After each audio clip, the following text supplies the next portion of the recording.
But yeah, we're back. We're back. We're going back to the wheel, is what I mean. Let's do that. There we go. So Symphony of War was pretty good. I like it. It's definitely a game I'm willing to play some more. But it's been 2 hours, so it's time for another spin. Let's do this.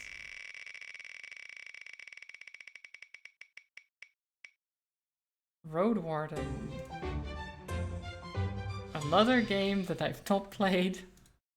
I guess we're just experimenting today. Just playing some different games. Let's see if I can...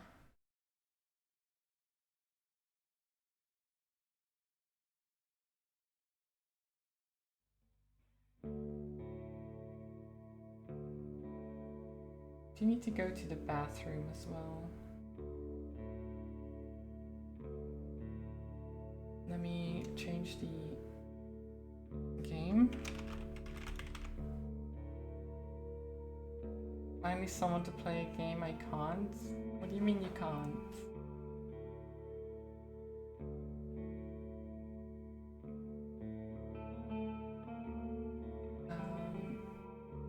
Right. There it is. We marvel at the serenity of the forest and crave the shroud of its silence. Right, I will leave it here and then I'll go to the bathroom. I'll be right back.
Thank you for the hydrate age.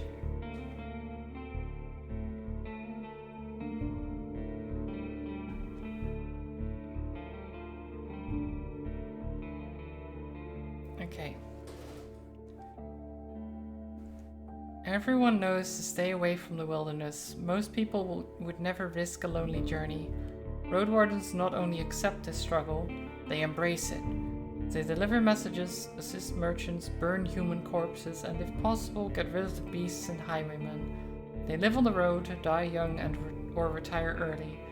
It's a dangerous job, but a respectable one, and it pays well. Yeah, I leave the safety of the city walls. Why not? Sure. Please select the difficulty mode. Of course, can't be altered later on.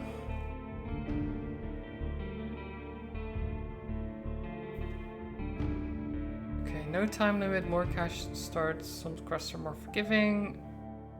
For those familiar with RPGs, 40-day time limit, regular rule set, restrictive for the returning Roadwardens, 30-day time limit, increased nighttime damage. I guess we'll just do standard.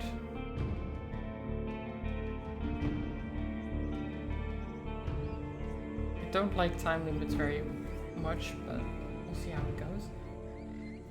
My webcam fits pretty neatly in there, which is nice. It doesn't interfere with the text or anything. The wall is still standing. There are no wolves around, no stench of blood. Good signs. This should be the place you're looking for. You were supposed to meet with a group of soldiers, but you hear no voices, no sounds of labor. The gate is ajar, but the camp isn't safe. It may keep away the goblins and peddlers, but not beast folk nor trolls. And the night is near. Your palfrey Wait, your palfrey breathes heavily. It had a long day. Okay, so this looks like, I guess it's a lot of text adventure stuff. But H, you didn't say why you couldn't play this. Is there a reason for that? Like, why couldn't you play it? Too much text. Fair, okay. Dismount the gate. Dismount and sneak to the gate. Let's peek inside. To look around cautiously. I'm gonna sneak to the gate and peek inside. Your heavy boots hit the ground and the pain of the long ride finally catches up with you. You stretch out, bring your back and legs comfort. All you want now is a table, a decent chair, a nice mug of beer and some warm stew. With any luck, your axe won't be needed here. I approach the gate slowly. If it's a military camp, it doesn't look the part.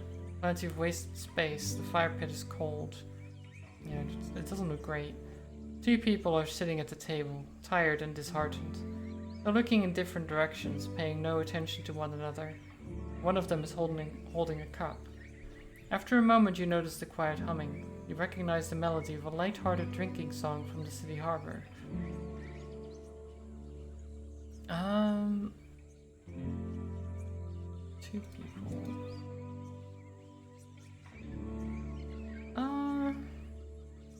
They don't look like much of a threat. It's fine. It takes them a few breaths to glance in your direction. The first person greets you with a wave of his hands. There are bags under his eyes, his beard is messy. Despite his simple shirt, he's wearing durable, decent boots. A mace, with the head covered in iron, hangs at his side, but he doesn't reach for it. Take a look at the second soul. Just like you, she's wearing a gambeson, but hers is a bit loose, as if she took it off a corpse. Her head is shaven, as if she's protecting herself from flesh-eating bugs. Her eyes are wary, yet kind. She smiles. Considering the squad was sent here half a year ago, these 2 surely look the part. Though there should be more of them. 8, you believe. Ask them about the lieutenant, or I'll let them speak first. It's nice to see an unarmed traveler in this godforsaken shithole. Makes me just a tiny bit hopeful. The bearded man's voice is strong, yet timid. He'll be staying the night with us, I guess. We're soldiers, he and I, adds the armored woman. Her moment switches from half asleep to relaxed. We'll do our best to keep the camp safe, but if you were to take the first watch, it would be a huge help. Travelers ought to help each other, wouldn't you say? You think for a moment. To fully rest, you need a good sleep. Leave it to me. It's fine. We'll do it. We don't need sleep. Fantastic. She rubs her hands together. I don't remember the last time I had more than half a night's of sleep. The hours before midnight should be the calmest. Just wake us up if anything happens. Playing yourself in real life? I guess so, yeah. The man flashes you a wide smile. It's easy to wake us up. Just yell. He drinks from his mug. I can't talk, apparently. Okay, how do we press the question about their lieutenant? Friendly, playful, distanced, intimidating, or vulnerable?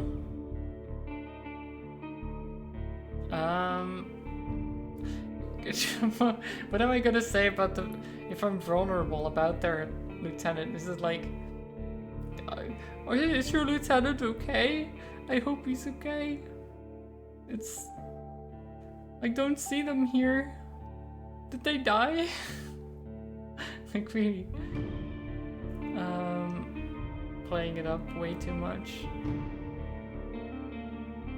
Intimidating. I don't think we want to intimidate them. Let's be playful about it.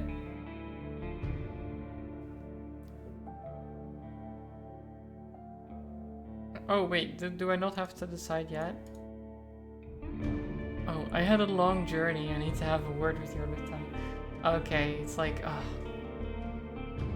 I'm so tired and... Ugh, yeah, okay.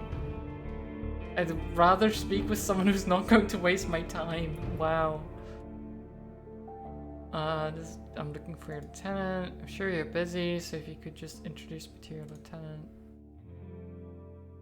I was hoping to meet your lieutenant.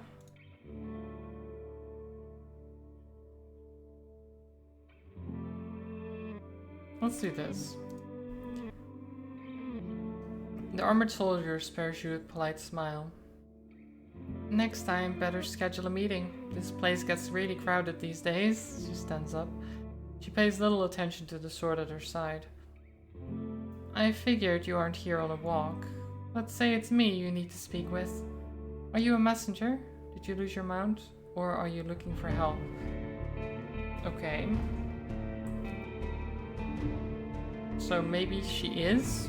Or she's now basically the lieutenant because the other one died? I don't know. I'm your new Roadwarden. Really? The soldier in the oh wait. That's the guy, right? Really? The soldier in the shirt leans forward. That explains how you got here in one piece all by yourself. Better bring your beast here, adds the lieutenant. We have no hay, but I bet it dreams of dropping its saddle. Long pause. I'm Tulia, by the way. She reaches out her hand. It may be a trap. I gesture for her to stop, pretending to be embarrassed. I should watch myself first. Yeah, I don't think we're gonna ask. I don't think we think it's a trap. Ah. I am Marty. It's me. Her grasp is confident, the shake is slight. Just keep your horse away from the tents. She steps away. We don't need to smell its dung. There. Ah, there's this one issue. The soldier in the shirt also rises to his feet. We've no tent to spare. You'll have to use a blanket or something.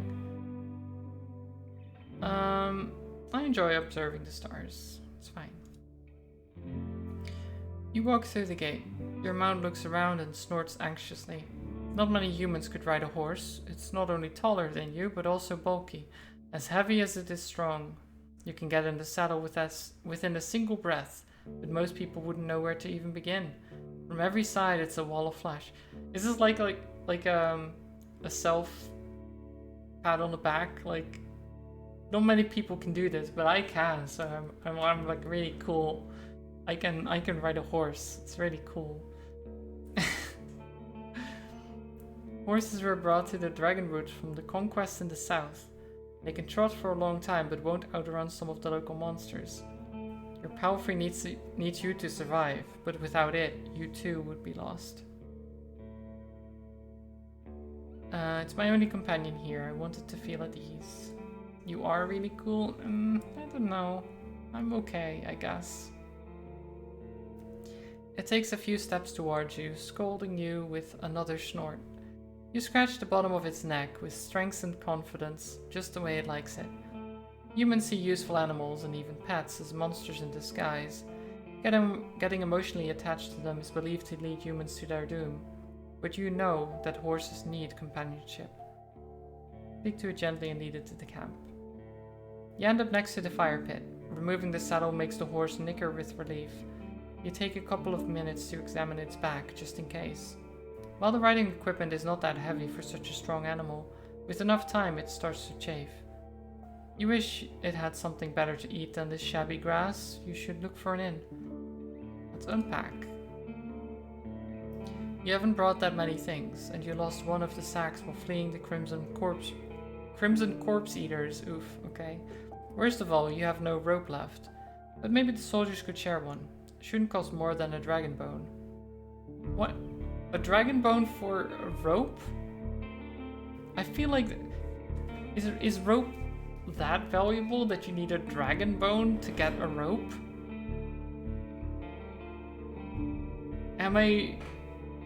Are dragons like super common or something? And are they like not that difficult to deal with? Or is... Yeah, maybe dragon bones are super common, but then Holly probably doesn't want to be in this world either. You know? Dragons will be hunted to extinction. Aside from the travel set, you own a few valuable possessions essential for your trade. Okay, so are we a fighter, a mage, or a scholar? We can also learn more about them.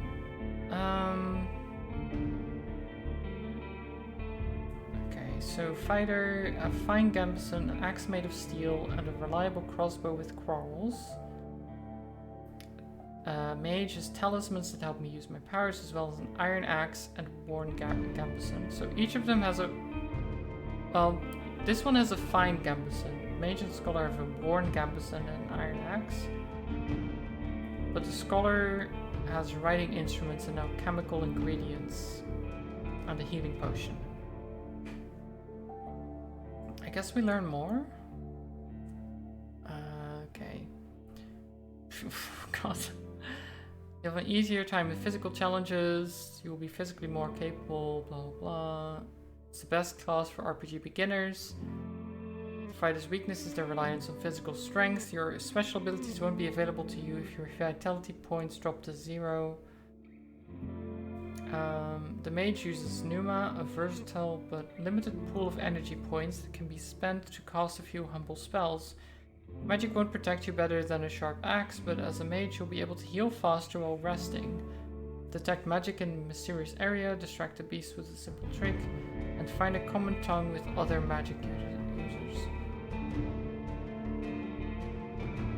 The scholar will know more about the world's mysteries than you, helping you take advantage of some unusual situations. Your character will impress the locals with its knowledge, and you'll be able to read the sparse written clues without anyone's assistance.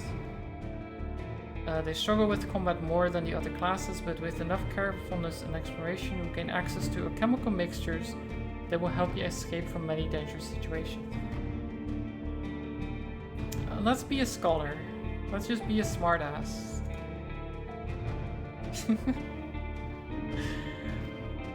You unpack and inspect your belongings. Your water skin isn't pierced, spare clothes are still there. Just in case, you take at your wooden bowl and mug. You take a look at your wooden bowl and mug. Your cape, tinderbox, bandages, food rations, knife. Nothing special or too cumbersome. From time to time, your routine helps you avoid mistakes, but this doesn't make it any more exciting. Okay, let's look at this. We have some food rations, a healing potion, pouch with some coins. The city artisans make coins by cutting dragon bones into slices. Wait, so the coins are dragon bones.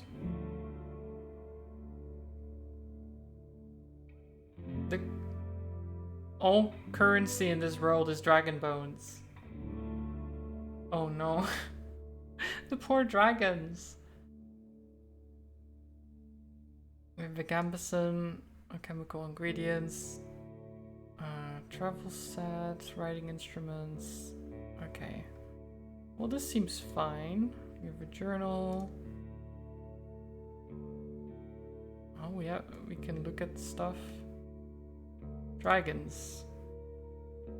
Dragonlings.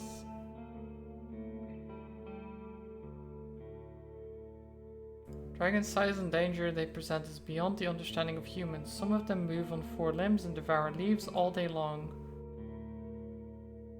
Some are bipedal and walk in the wilderness hunting for other monstrosities.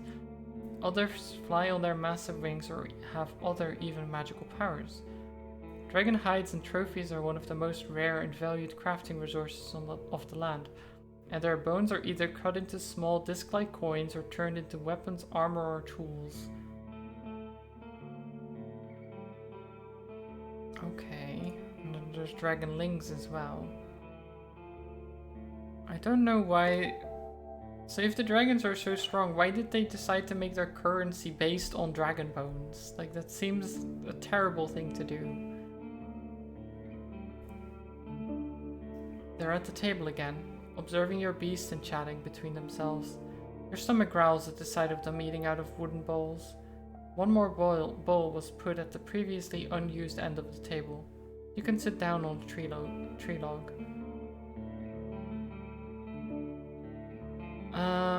Join them and take a look at the meal. I thank them for the meal, but I don't want to eat with them. What? I sit down and ask Julia what she can tell me about this area. Completely ignore the meal and sit down and speak to Julia. Now we join them. We're just gonna look at the meal. It's cold gruel, the meal eaten in times of hardship. This specific bowl is filled with water, hog millet, some strange-looking cereals, and blueberries. Welcoming you with a meal, even a humble one, is beyond their duty. Soldiers live with and for their companions, constantly on the move from one part of the realm to another, making sacrifices to protect their group as they face dozens of hideous creatures. Their lives are filled with discipline, hardship, and camaraderie. Roadwardens, on the other hand, learn how to work by themselves. They seldom engage in open combat, patrolling the same roads for years. They help the settlement stay in touch, but also maintain commerce, settle down, forge friendships. Where there are no laws to follow, they use their own judgments. Different responsibilities, different lifestyles. Eat quickly, then speak with Tulia. She's focused and chooses her words carefully. She looks away only when she gathers her thoughts. I'm afraid I can tell you less than I would like to, and less than I should. She nods towards the other soldier. As you can see, there's not a lot of us left. At the beginning of summer there were 8 of us, including our previous lieutenant. 5 are dead, 1 has run away in tears. We are also strangers in this land, as her companion. Any piece of information may help me do my job. The man leans forward, his legs shake nervously. He sounds like a kid asking a bard to sing one more story, tell a joke, or do a magic trick. Whatever it takes to escape from boredom. His untrimmed beard hides a much younger face than you originally thought. What did the officials tell you? I expect not that much. No soul governs these lands. Share what I consider to be relevant. Yeah, I don't care. You tell the soldiers how little guidance you've received, since this area is too far away from Hovloven to keep it under control. You were warned that it's untamed and unknown. Who knows how many villages, bandits, or monsters may be found in these unmapped hills and forests. From time to time, new people come here to look for boundless opportunities. Most of them never return. Do they turn into walking corpses, or find what they are looking for? No soul could tell me, so I was looking for your guidance. The lieutenant drinks from her cup and crosses her legs, ankle on knee. Seeing her chair makes you doubt she'll ever find a comfortable position. Where should we start?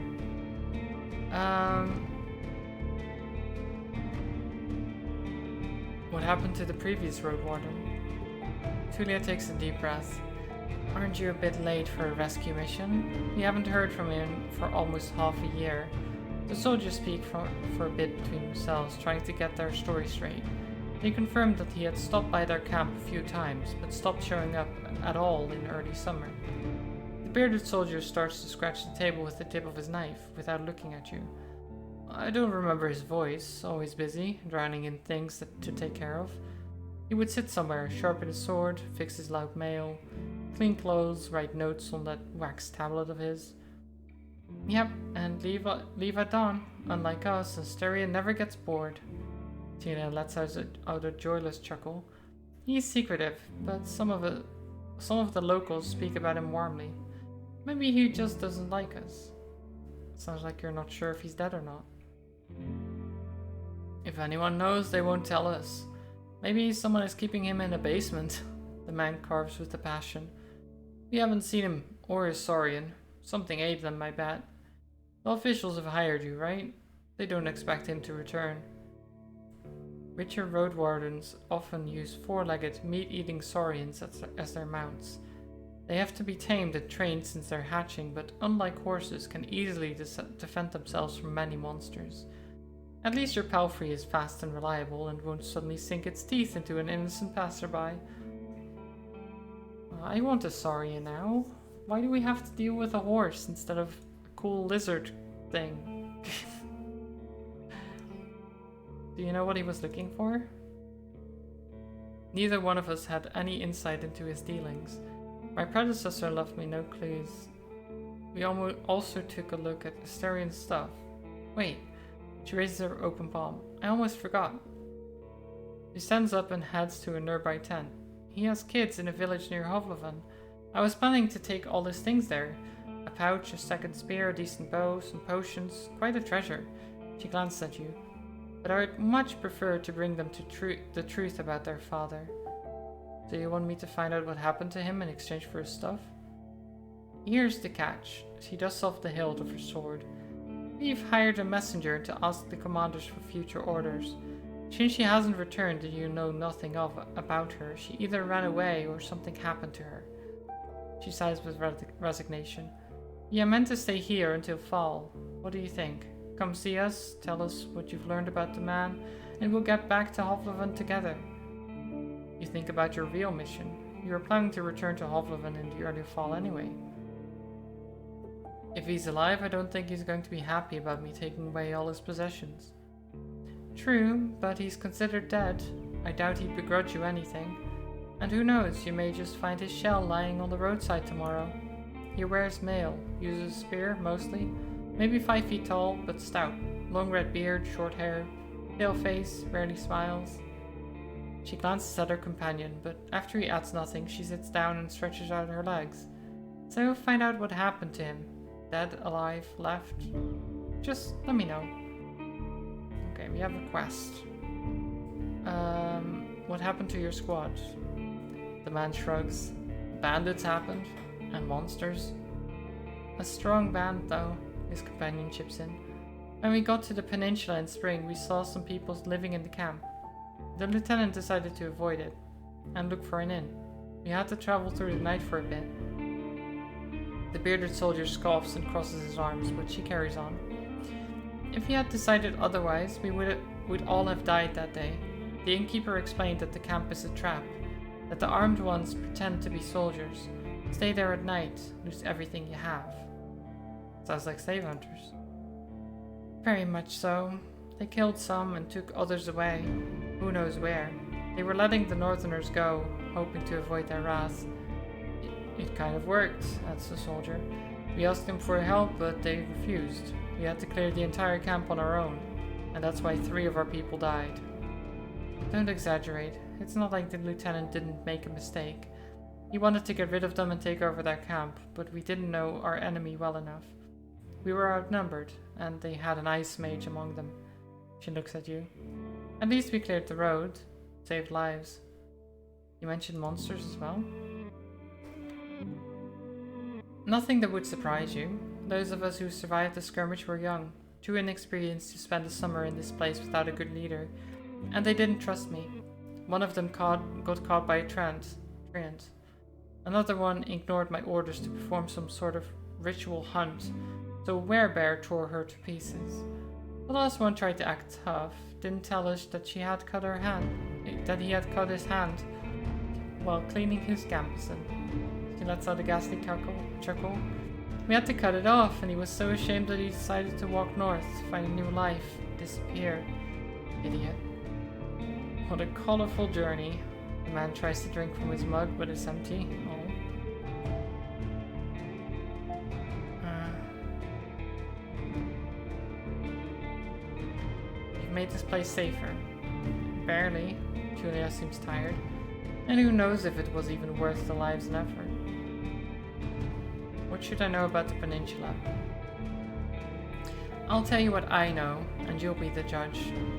How long did it take you to get here from the city? On a decent palfrey, I'd guess it would be 3-4 days? When you confirm, she continues. From here, you can reach the coast in about a day, as long as you don't make any stops. Do you know the situation? Why no ships can get there? You nod. The sea route allows Hovleven officials to keep in touch with the coastal villages, collect taxes, move the soldiers, collect lumber, deliver tools. But maintaining order on a wild coast such as this one is like filling the ocean depths with coins. Because of the rocks, you can hardly stop a ship 5 miles from the shore, and boats can't get much closer. She nods. I don't know much about fishing, but there's not that many people living by the shore, and they don't crave to stay in touch with the city folk. As she pauses, her companion carries on. No soul from the north ever come to the camp, but when we travel to the roadside inn, Pelt of the North, they're happy to train to play dice. Why not just stay at one of the settlements? Oh god. There's more to the game than this camp, just so you know. Well, yeah, I'd imagine there was, yes. The man clears his throat. I mean, you know, we're to guard this road. This camp is our post, and, well, he turns towards Tulia. She lowers her voice. Don't take it the wrong way, Marty, but are you a devout soul? Oh, God.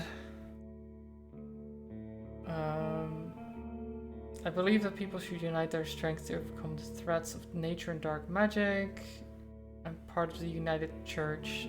I follow the teachings of the Order of Truth. I have a place in my fellowship. It's like a community.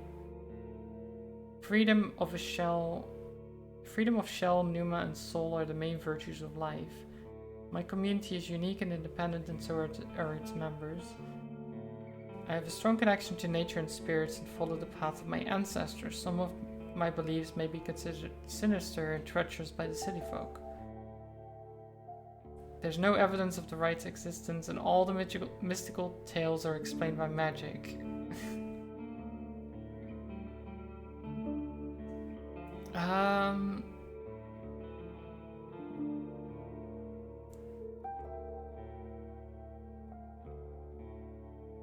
Let's just be like, nah, all that mystical stuff, it's not for me. The man nods. I heard that most Roadwardens drift away from the churches. Doesn't matter to me, to neither of us, I think. Oh, that's the lieutenant. Whatever. Keeping at her companion. I just wanted to make sure I won't step on any touchy subject. You won't. Go ahead. The people here are disquieting. Every few words she taps the table with her finger. Their traditions won't help them negotiate with the officials here. She starts to draw lines with her index finger as if she's pointing at an invisible map. The peninsula is connected with roads, like a big circle. In the northwest you'll find a weird village at the bog. It's not exactly pagan, I don't think. It even has a priest who claims to be an eremite. You nod, she means a fellowship. They do crazy shit, her companion chips in. They use the dead to cut down trees and dig in soil. Once I saw it, I begged to never return there. I see. You've heard tales such as this one since you were a child. If an isolated settlement manages to survive without the city's influence, its customs and traditions grow more and more alien. Every generation learns how to adapt to the dangerous conditions they have to deal with. And the rustic pagan traditions muddy their river of faith. The United Church often warns its members about the crazy druids, necromancers, and blood mages, the bringers of doom, the traitors to humankind. Were you able to speak with the necromancers? You can see why we're not eager to go there if you could avoid it.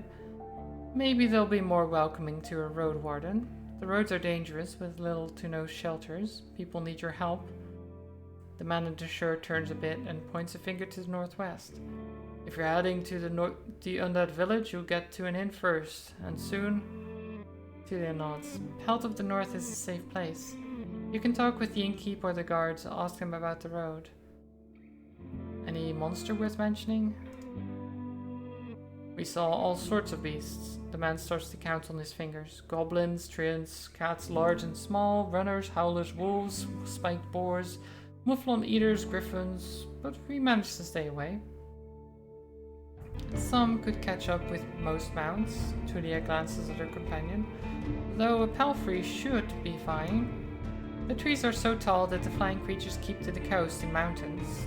There's not that many humans around, and the animals are busy fighting among themselves. They fight more for food than territory. The soldier cracks his knuckles. Don't provoke them and ride fast. Just count on luck. That's all I need to know. It's fine. Can you spare me a rope? You're in luck. She heads towards one of the crates and moves aside the large linen sack, revealing a rope. She brings it back and nonchalantly sits down on her chair. Take it. I was planning to leave it behind. Ah, it's a fine rope. Nice. Oh, I can... I'm not even gonna offer food in return. She said take it. It's fine. We take it. Julia nods for now. You leave the rope on the table. Didn't even need a dragon bone for it. Yes. What was your mission? You know, the usual. Making the road safe, keeping people alive. More important for me to know what they have tried to accomplish. I can't really tell you. Let's just say it would be nice to have a reliable outpost somewhere nearby. A place where you can always find a group of fighters willing to protect you in the name of the law. Now, if you have any other questions... do I need to know anything about this camp? The story is brief. Some merchants built the camp to have an extra stop for mules and donkeys, just between the inn and the southern villages. When the peninsula grew more dangerous, the camp stood abandoned. Since these highwaymen are no more, yeah, okay, so the bandits came there, they dealt with the bandits, and now they're here. How did you become the lieutenant? It's not much of a story, honestly. She looks at her hand, which is currently rolling a mug over the table. In the city, there's a strict order of... what should I call it? She exchanges looks with her companion, but he can't help her. Well, leadership succession, I guess. Of Lavan, chiefs select commanders, those select lieutenants, and those put their soldiers in order of priority. If a lieutenant dies, they get replaced by the next soldier in line. So you were his successor? Nah, not exactly. When we fought the bandits, our lieutenant was hit by a slingshot. His boyfriend jumped to help him, but failed to protect either of them from a spell. It was like a ball of ice that hung above them and exploded, piercing their heads, completely avoiding their shield. Really unpleasant. Yeah, I didn't need to know that.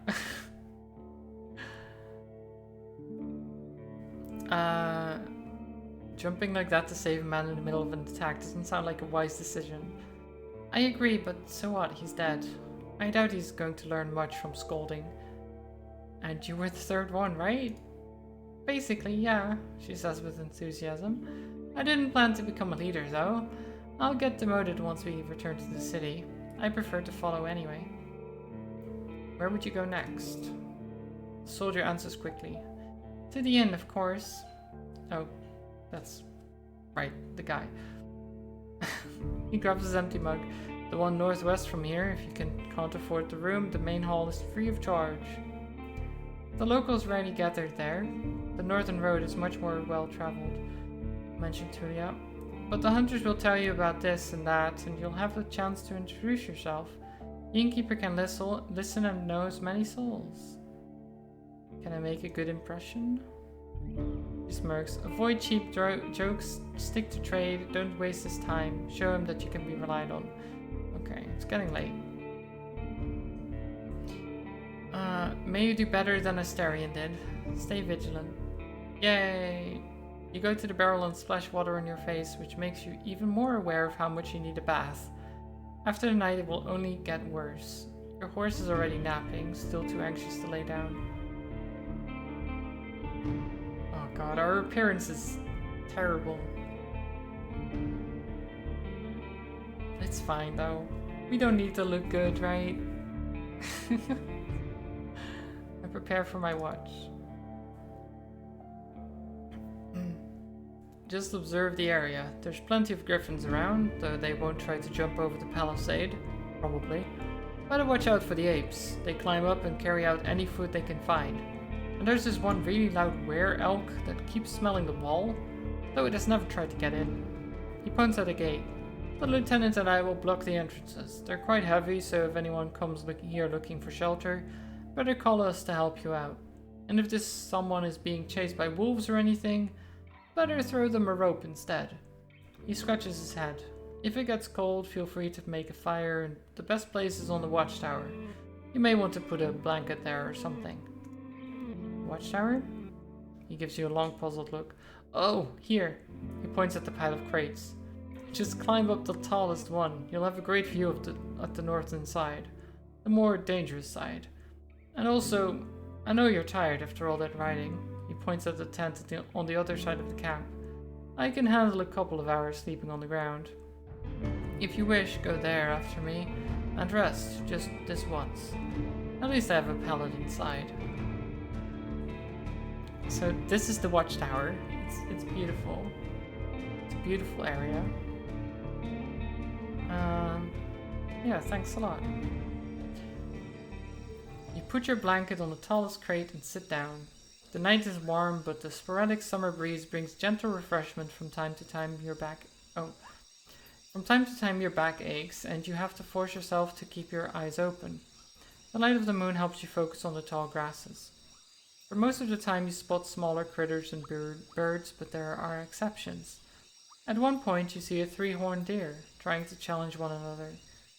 Before they clash their antlers, a 2-legged dragonling appears, leading its much smaller offspring. The furry beasts try to intimidate the predators with roars and aggressive head movements. After a few moments, both sides walk away slowly, not willing to risk a fight, nor to admit their defeat. Keep looking around. You hear the death screams of distant prey and the mating calls of monkeys. Runners are chasing a grey hare. A group of musk oxen lazily chew the grass, preparing themselves to sleep. A dusk fox is running together with a lynx, making playful screeches. Thankfully, you never have to intervene. You just sit there and watching the not-so-distant forest, trying to outlast your sleepiness. You can only guess how much time has passed. Once you feel you've had enough, you climb down and go to a tent. Waking up the bearded man with just a couple of words, you confirm that nothing important has happened. Gather my things, squeeze into the tent, use my bag as a pillow. Put my blanket on the pallet and cover myself with the cloak. It's not the stuff of dreams, but it's a much welcomed rest. The pallet keeps the cold soil away, the moonlight saves the outside world from the eerie gloom. You listen to your own breath and find a comfortable position. Your job starts tomorrow. Okay, we've got this. The Merchant Guild wants to take control of this realm. Your wardening duties are secondary. First and foremost, you need to explore the peninsula. Learn about the territory, resources, and threats. Get to know the locals, and if you can, convince them to consider negotiations with the Hovloven officials and traders. Could the tribes resist the soldiers or be a threat to the priests of the United Church? Are there any forbidden practices that need to be eradicated, such as blood magic, necromancy, robbery, or slavery? At least I have time, 40 days to be exact. I need to be as thorough as I can. Okay, we just have to take care of everything in 40 days. It's fine. Once you finish your reconnaissance, you should speak with Tulia and return to Hovloven. There you will report back to your employers and get your reward. In the meantime, you have your own goal to pursue. Some extra coins so I can help a person I care about. Extra coins so I can retire early. Nice. If I gather enough connections, I'll use them to become a major player in the Merchant Guild. I want to be a hero, basically. Want to help people. I need to find a new life for myself. Well, I just want to retire early. Become rich. Yes. It's the best goal, right? Just become rich. Your half-asleep senses are catching the sounds of the wild forest. Your instincts keep you alert and anxious, though the pleasant, humid, late summer air evens it out slowly. You're thinking about your goal, but you need to gather your strength. Let's sleep. Okay. There we go. It's very easy to retire in this game. I can imagine, yeah. You're woken up by the sunlight, well rested and ready. Without haste, you gather your things. After only a couple of breaths, you notice a weird smell, like a roast. No, burning meat. Burning, rotten meat. Disgust crawls into your consciousness. You exit the tent. Your horse is looking around nervously. Your bags are where you had left them. You see an open gate.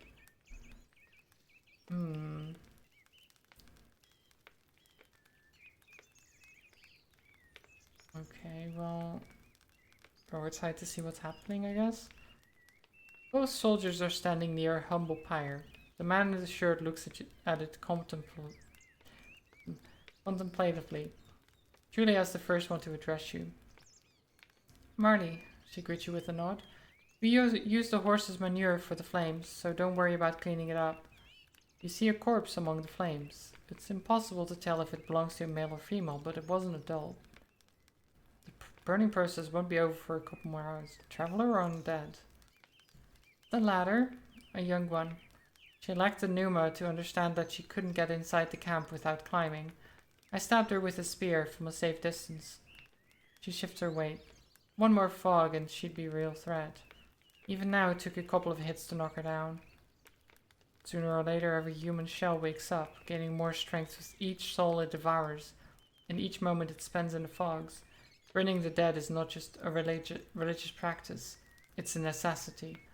Soldiers, priests, village mayors, even road wardens. Making a large pyre takes a lot of time, but it saves lives. Julia calls this undead a she. Most unites hesitate to do so. Running away from the Rika? I don't blame you. She walks with you for a few steps. Find us here if you need us, or if you learn what happened to Astarion. There's enough ground here for you to rest. Safe travels. These words make you stop. An old farewell, mocked in a number of songs and tales, but yet you hear no scorn in Tulia's voice. You wonder how many acts of kindness like this one you're going to experience in the days to follow. She returns to the pyre. I prepare myself for the journey. You somehow miss the fact that your mount is already saddled and warmed up. You double-check the equipment, but you don't need to fix anything. The soldiers were diligent. Normally, preparing any palfrey for a long journey takes a lot of time. You put on your gambeson to make sure that your axe is tightly attached to your belt, then get in the saddle. The palfrey knicker is ready to leave. It's time for you to get to the crossroads north from here. Let's go.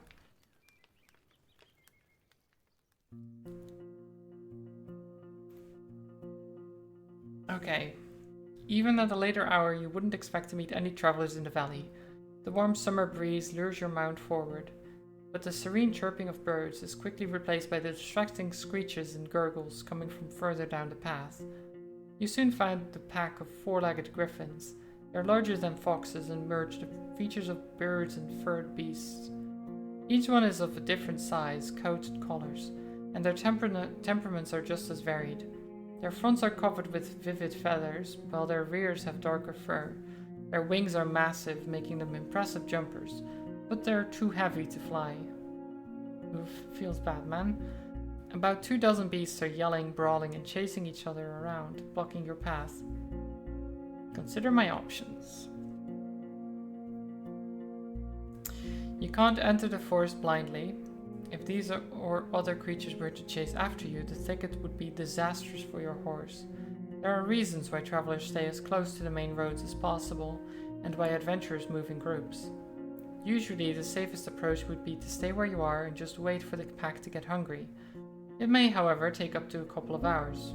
You're thinking about your conversation with Tulia. You've got a lot to do, and time may be of the essence. Knowledge. I mix black powder with gladon that grows nearby and the dried skunk sorrel from my bag. Once I ignite it and throw it, the griffins still scatter. Oh yeah. We smart.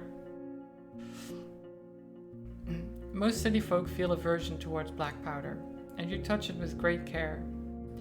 The odor of the plants makes you feel dizzy, but what's more important is that the griffins have wolf-like sensitivity to smells and noises. A few of the beasts turn their heads towards you as you approach, the pack with the bag in your hand. You ignite your missile and throw it forward. At first the creatures surround the source of smoke, but then they growl in disgust, even putting their beaks to the ground. They flee, allowing you to continue your journey.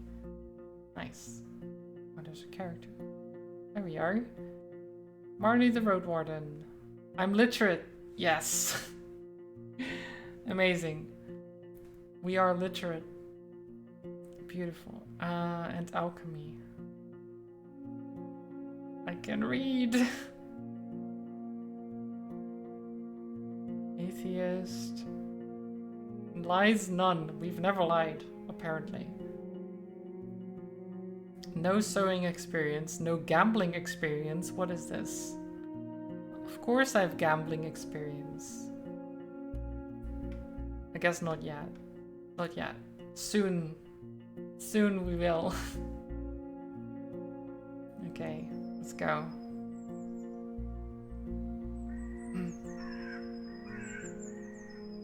The road splits. According to what the soldiers have told you, you may find a safe inn by turning left. The forest to the right is lush and the trail of overgrown. Kids used to have this song. How did it go? The harshest pathway leads to the dragon's lair. Those who search for treasure, do you truly dare? The signpost in front of you doesn't make the situation much clearer. It was put here by someone who can't write, for folks who can't read. Covered in old red paint, it points east. Blood there. As people say, danger to be found. It's not a soul to ask for guidance. I look at my horse. Oh. Ooh, okay. Do you want to be the horse, Age? I don't...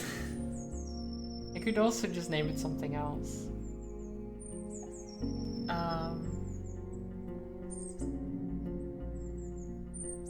Leave it up to me. It's H. Ajostrophe. There we go. Full name. Ajostrophe is peaceful as you stroke its mane. It can't help you choose a path, but you've spent many years together. You spot a few berry shrubs and wild cabbages, but they still need at least 2 weeks to gain maturity. Oh.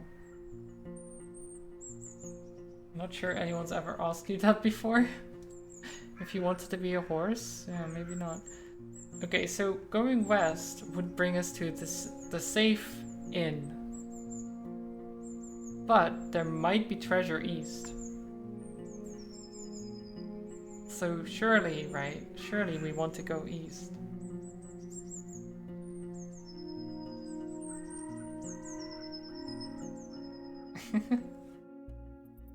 The curvy road east is overgrown. Ajostrophe trots when it has a chance, but more often it walks, forced to jump over larger branches blocking the path. The nearby lake is surrounded by thirsty wildlife. Okay, absorb the dark forest. Oh. Interesting, there's a little palfrey that could, it's a chapel. A stone slab chapel. A couple of stone slabs were turned into a hut-like shape. One of the ancient chapels raised by the priests of the United Church in the days of a few soldiers and even fewer shelters. The dolmens proved to be especially durable, though the conditions they offered were harsh. The entrance is barely wide enough to let you walk inside. It was meant to keep larger beasts away, including your palfrey. You can't spend the night here. Okay, so you can't get inside, Age. You're too thick, as the kids say. I approached the hourglass carved into stone. It's the most common religious sign of the city folk, adapted by the United Church, Orders of Truth, and the majority of fellowships. It's used in temples and during the funeral rites, but also to decorate codices or jewelry. The ring and the hourglasses portray the ephemerality of life and the rigidity of time. God. Using the big words that I have trouble pronouncing, game, how dare you. When possible, they're made of steel, signifying the strength of humankind's determination and innovation. I'm not a pious soul. As I'm standing in front of the hourglass, I feel nothing. Oof. We're just like, yep, that's an hourglass. I enter the chapel. The beams of light get through the gaps between the rocks, but you can hardly see anything. A torch would fill the place with smoke, but a candle will suffice. You wonder how many travelers have sat on the cold rock, observing the entrance and fighting with their heavy eyelids. Look around. What are you looking for? Oh.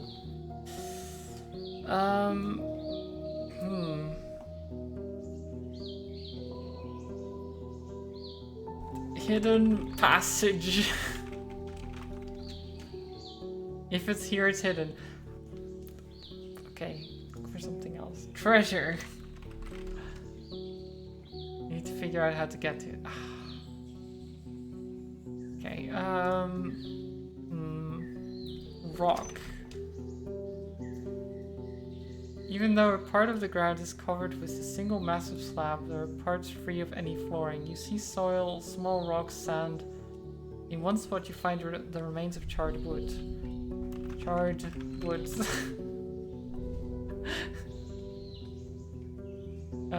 Part of the floor is littered with the remains of an old campfire, not more than a couple of months old. You see dust, burnt bones, and wood. The wall above this spot is covered with soot.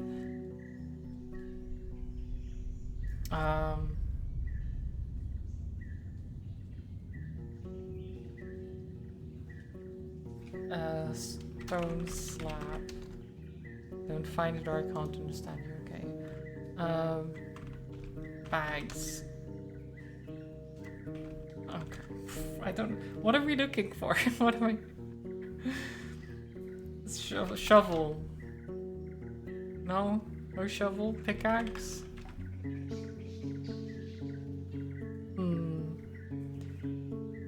Urn. Bottle? What am I looking for? Stick. Palfrey. I mean, that would... Can't find it, but you're outside, so yeah. That makes sense that they can't find you. Door. There are no doors in the walls, and considering the size of this dolmen, it only has one chamber. Altar. No. Campfire. The wall above the spot is covered with soot. Right. Remains. Oh. Remains. No? Nothing? Okay. Help. No. No help. Stones. No? No stone? Oh.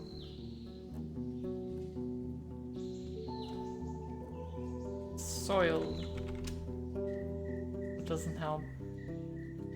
What about sand? Can I take sand with me? No, no sand. What can I even search for? That would be in this shrine, this chapel. The shrine is what I search for, right? What about the dolmen? That's where we are, so... Symbol. Ah! I did it! I did the thing! A large part of the wall is covered with engravings. It's difficult to figure out what they are meant to portray, but one picture is obvious to you, a long arrow pointing down. Parts of the writing, as well as the nearby wall, is covered with soot. Knowledge. I understand. The images and letters are a combination of two separate texts. The first one is written with the words of a deer and belongs to an era as old as the dolmen itself. It's almost impossible to decipher it, but you can make sense of it by connecting some words and a general structure. It was a prayer, or a spell, asking for a safe road. The other messages are maybe a couple of years old. While they use the same alphabet, they try to express the modern city tongue. It's a list of wares, sometimes portrayed by images, and their value in dragon bones. Some of the pictures are used as obscene insults. You see, for example, the head of a griffin, or a sketch of a wolf. Someone was not happy with the prices they saw. One passage is especially interesting. Trapdoor payment. Trapdoor! You make a couple of small holes in various spots, but the most interesting area turns out to be hidden beneath the remains of an old campfire. You move all the ashen pieces of wood until you find a well-preserved plank. You dig around, finding a solid trapdoor locked with a steel padlock. Break it! You take your axe, but realize that the padlock may be much easier to break through. The wooden planks, even if a bit moist, are in great shape. You look for the right angle and make 3 strong swings. After an encouraging clang, the padlock falls off. Oh yeah. We doing this. You lift the hatch and the heavy, humid air suggests an abandoned farm cellar. Your candle allows you to estimate that the tunnel is roughly 15 feet deep. But there's no ladder that you can use. You think about lowering the rope, but you realize that one of the brick walls is covered with large holes, meant to be used as a sort of vertical stairs. You hear no sound coming from the tunnel, but the moldy walls and old cobwebs are not very welcoming. It's fine, we climb down, we're not afraid. You have to move slowly, learning the new route. You hug the cold, moist wall, seeking the comfort for your boots. It doesn't take long before you feel comfortable enough to jump down, then light up another candle. Both the walls and the floor are made of stone slabs. You see no movement, no other sources of light. The short tunnel leads you to a small room. I hope you're fine outside, Age. And don't get eaten by monsters or something. Let's walk inside. The room smells of rotten wood and fungi. Abandoned junk is scattered on the ground in shelves, earthenware jars, rotting scraps of linen or leather, wooden plates, bones for carving, and rusty iron tools. While these odds and ends may be years or decades old, the basement could be just as ancient as the main floor of the chapel. The one thing that seems to be uniquely fresh and durable is a small wooden box, held together by a few fiber cords. Take the box. It doesn't feel empty, but it's light. You shake it for a bit, trying to guess what's inside. You can't open the box without cutting the cords.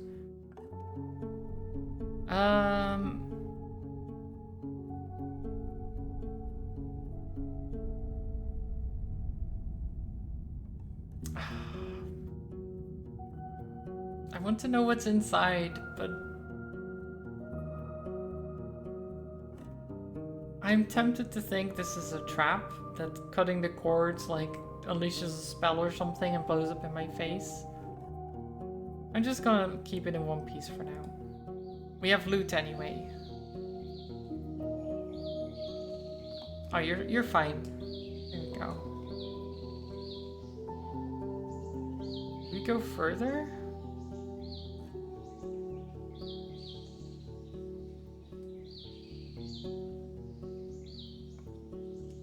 Go. I don't know if we should go further east or go back to the inn.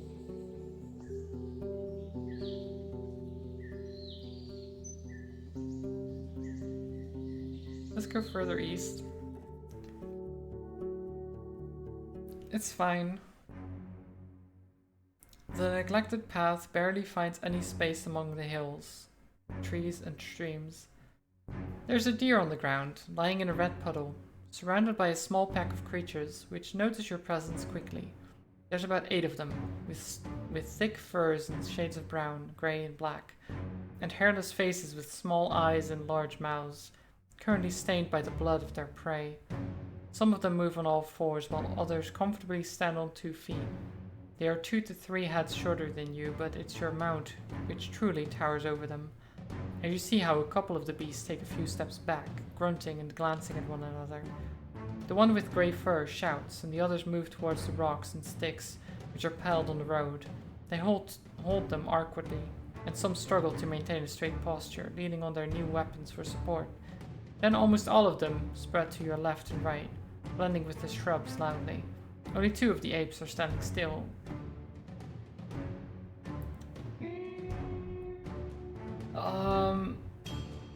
You know what? I'm just gonna turn around. I'm just gonna turn around.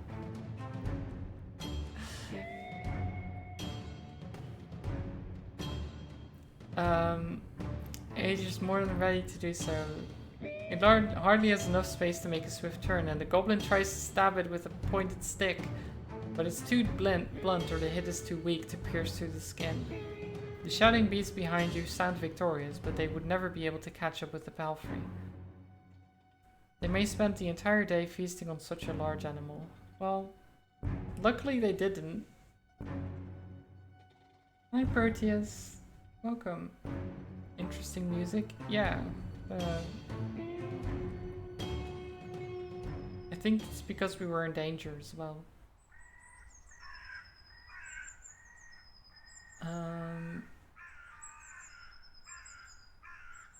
forest is quiet. All the forest sounds. But I hope you're doing well, Proteus. Let's travel and go west this time. Agiostrophy trots with ease, unbothered by the few branches covering the beaten road. The bird songs and distant howls draw your attention to the forest, which gets sparser and brighter. You spot boars, roe deer, and saurians. The sight of a nearby wolf pack worries you, but once you push your hips forward and your palfrey enters a canter, the beasts don't even begin a pursuit. The speed alone will protect you from the many dangers. You notice a stone tower taller than the trees. It must be the inn.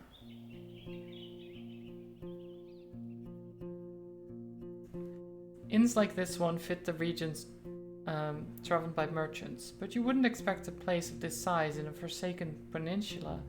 The stone and lumber must have been transported from far away, and the workers, guarded by expensive mercenaries, surely lived for many seasons in a primitive hamlet, subsisting on salted supplies. There are seemingly no cracks in the wall, and the building was whitewashed only a few years back. The road is wide and beaten. Dozens of souls can hide, if not in the buildings, then at least in the yard. The expenses and labor put into this fortress were worth many trading ships. 3 armed people are on the ramparts, though you only see what's above their waistline. They're leaning on the parapet, right next to the gate, and you think you notice a glimpse of a smile.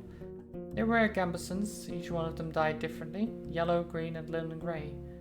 Approach the gate. Welcome back, Zelda. A woman in yellow armor leans forward. She has long, curly, disorderly red hair, pointing in every possible direction. This combination of colors doesn't work at all. In the woods, one would have to shout to draw this much attention. What is this game? Reading? I know, right? It's a text-based adventure game.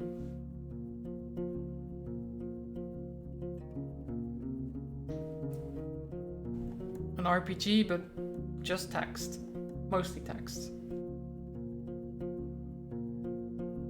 There's still a fair distance between the two of you, but she speaks loudly. I haven't seen a horse for years now. I just said that it's weird to see just such a large jackass, huh? Her voice is young and strong, with an accent that reminds you of the villages spread around Hovleven. But no jackass would wear a saddle, I'd say. She exchanges a few words with the male guard wearing green, giving you time to move closer. Well, this one here says there really are donkey saddles. Say, traveler, how hard is it to ride a horse? Oh wait, this is still her talking? Maybe.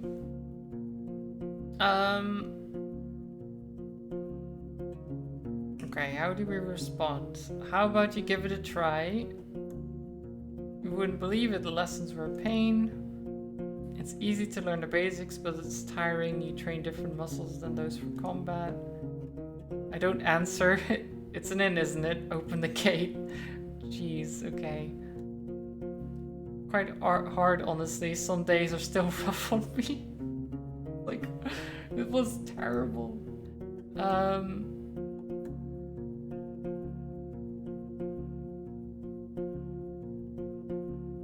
Let's hide her. No, I don't want to hide her emotions. They seem nice. Let's be friendly. How about you give it a try? She gasps. Seriously? Just a moment. She disappears behind the wall, and soon after that, the gate is opened. While you dismount next to the wood splitting spot, a couple of people surround you, pointing at your mount and commenting on its appearance. Though they step away whenever Agiostrophy makes a rapid movement. Commenting on your appearance, Age. I don't know what they're saying. I hope it's good things. Maybe it's good things. The guardian in the yellow armor is the only one who steps forward. She raises her hands as if to pet your palfrey, but doesn't touch it. It looks smaller from above, she whispers loudly. How do you even get up there? It's not easy when you lack confidence. Better use a stool, or I can help you. She touches the animal, which pays no attention to her presence. Now I'm really scared. She contradicts her words with a gentle smile and shining eyes. Maybe I should wear something lighter. You nod and engage in a bit of chit-chat with the entire group, discussing what it takes to take care of a horse. Finally, the red-haired woman leads you under the roof where your palfrey can rest, tethered with a cord to a wooden post near some old hay. Once you're ready, go inside, speak with our boss. Maybe you're hungry? The other guards return to various chores. They peek at your mount every now and then as they're splitting firewood, cleaning their clothes, weeding the garden patches, and moving chairs. 2 of them are making a rope. You head towards the inn, hearing the piercing scream of a boar from the other side of the yard. Yeah, we are a... what was it called again? I mean, we're a Roadwarden. The game is called Roadwarden as well. We are an atheist. We have knowledge. What was it called again? I was talking about our claws, but I forgot what it's called.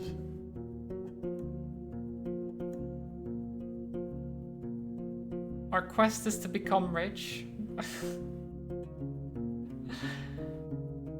Which is a good quest, I think, you know? It's a good quest to have. We don't have a lot. We have 5 currently. We want over 100.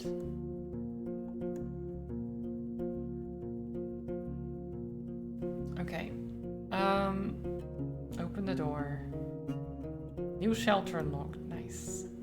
Only some of the windows are open, revealing the dust dancing in the sunbeams. The air is a bit stuffy. A muscular man is sweeping the floor near the stairs, but after he glances at you, he leans the broom against the wall and heads behind the counter. You're lucky to show up. His voice is deep and soft, with a city-like accent. He observes you with keen attention, yet avoids your eyes. I have a keg of decent ale, wormwood, bog myrtle, juniper berries, cat's foot. He fills a mug carefully and puts it on the countertop. It's going to spoil soon, today maybe, and we don't drink here before the even. Hate to see the good stuff going to waste. His skin is dark, almost purple, rare even among the southern tribes, and his hair is naturally bluish. His clothes are quite fancy for manual labor. The elegant tunic wouldn't stand out on the city square. Stand at the counter. The planks let out a creak after every step you make, so you slow down a bit. You could swear that the innkeeper made little to no noise. Here you go. He pushes the mug forward. But just so you know, my pelt of the north doesn't belong to Hovleven. You can sleep on the floor if you wish so, but if you want a bed or a meal, you have to pay. We may have some leftovers from dinner, but I'd need to check. Thanks for the drink. I see you know how to make friends.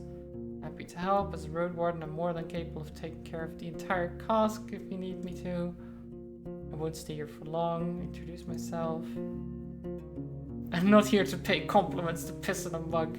I'm a Roadwarden. I'm looking for answers.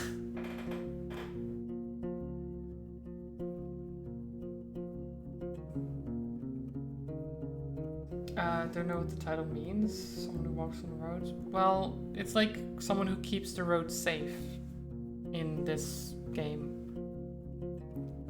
It's like I don't know, because apparently it's a terrible world out there, and they need people to, I guess, like a forward scout type thing. You go into like the wilderness areas, have a couple of places where you can sleep and things like that. But most of the time you're just in the wilderness trying to figure out if people can live here and protect people and things like that.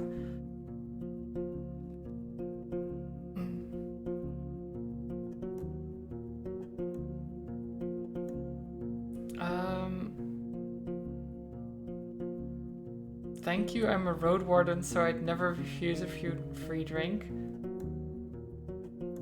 Wait, what does being a Roadwarden have to do with that?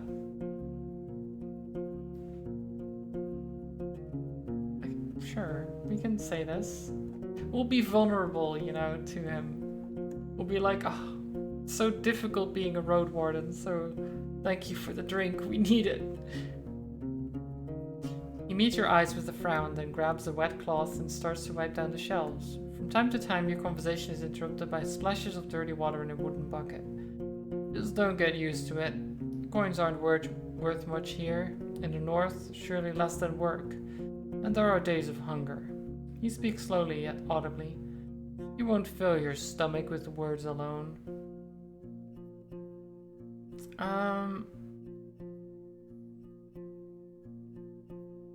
Let's ask him a couple of questions. What do you have for sale? I can go and pick up a few things for you. Some food for your travels to start with. Apples, nuts, sausage. Not too many at once. We need to maintain our supplies. I've got an elk fur I don't need. Its buyer was caught by a pack of red wolves. Nice for a sleeping spot, just as nice for a wall. An almost untouched bowl of soap. Priceless for a traveler. You can't tell if he's being sarcastic. Made of fine oak ash, strong. Though you should have some better supplies before you start your own bathhouse. After you mention you'd like something more useful on the roads, he looks down. I don't have any blades or armor to spare, but if you pay well, you can take one of our crossbows and a bunch of our quarrels. A yew-bow, bull cords, and the trigger needs just a little bit of oil. It's as good as you can get without soaking it in magic. Takes a bit of muscle to draw, but even a 16-year-old could handle it. I won't sell it cheap, but I'm ready to give a discount to a helpful ally. Okay. Oh, 30? I don't have that much.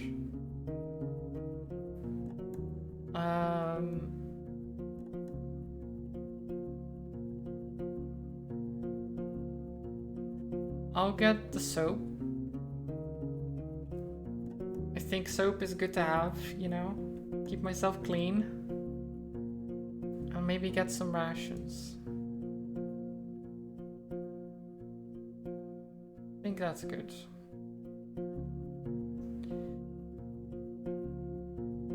I'm looking for the previous Roadwarden. Oh, you know. He goes to the table and invites you to sit down with him. Don't think I'm going to be of much help. He rests his elbow on the table and grunts quietly to clear his throat. But I do want you to find him, so when asked about his intentions, he measures his words. Asterion and I made a risky deal. Well, a very promising one. Last time he was here, he took 50 coins, my half of the investments. He knocks on the table with a fist anxiously. If you get my coin, or at least find out what happened to the guy, I'll make sure you won't be disappointed after bringing me the news. Could it be he stole the coins and ran away? He looks at a window and starts to play with the shutter. I just think Asterion ain't the kind of soul that would do such a thing. For him it wasn't much of a fortune, and I'd risk saying he had earned my trust. Not only mine, you know. It's easy for a road warden to make connections. He always had places to go, things to take care of. He rubs the table with his thumb, as if trying to clean an invisible stain. I've asked travelers. I've sent a couple of my pals to find him. No real news. I know he stayed in the White Marches for a day, and was meant to do something for the people there. It's a village in the northwest. Just stay on the main road until you reach the bogs, then enter them. You may get there before dusk. So, let me know once you find anything, and we may yet return to this whole investment thing. I'll think about it. Need anything done? I assume you mean a job for a road warden. Tell you what, he looks you in the eyes. There are brigands in the woods. Our place is a stronghold, so I'm not afraid of an open strike. But they've gotten more active in the last 2 years. One day they may steal our furs, and I've no doubt they're the reason why merchants come here only once. Having bandits around gets expensive. He rubs his hands together, camouflaging his paws. I want you to reach Howler's Dell, northwest from here. It's the largest settlement around. I'm sure you'll get there sooner or later. Ask Thais, the mayor, about Glacia, that bloodthirsty wolf of a woman. I have heard rumors about a raid in the north. If Glacia is ready to break the truce with the locals, I'm willing to join forces with them to get rid of her band. He looks at a nearby dragon bone. Not too difficult, right? Just do it when you have a chance. A couple of days won't make much of a difference. I'll pay you 2 coins when you get back with the news. Fine? I nod. Okay. Any rumors? Don't like to talk about people who ain't nearby, but you know what you're doing. Who are you wondering about? I don't know. I don't know anyone.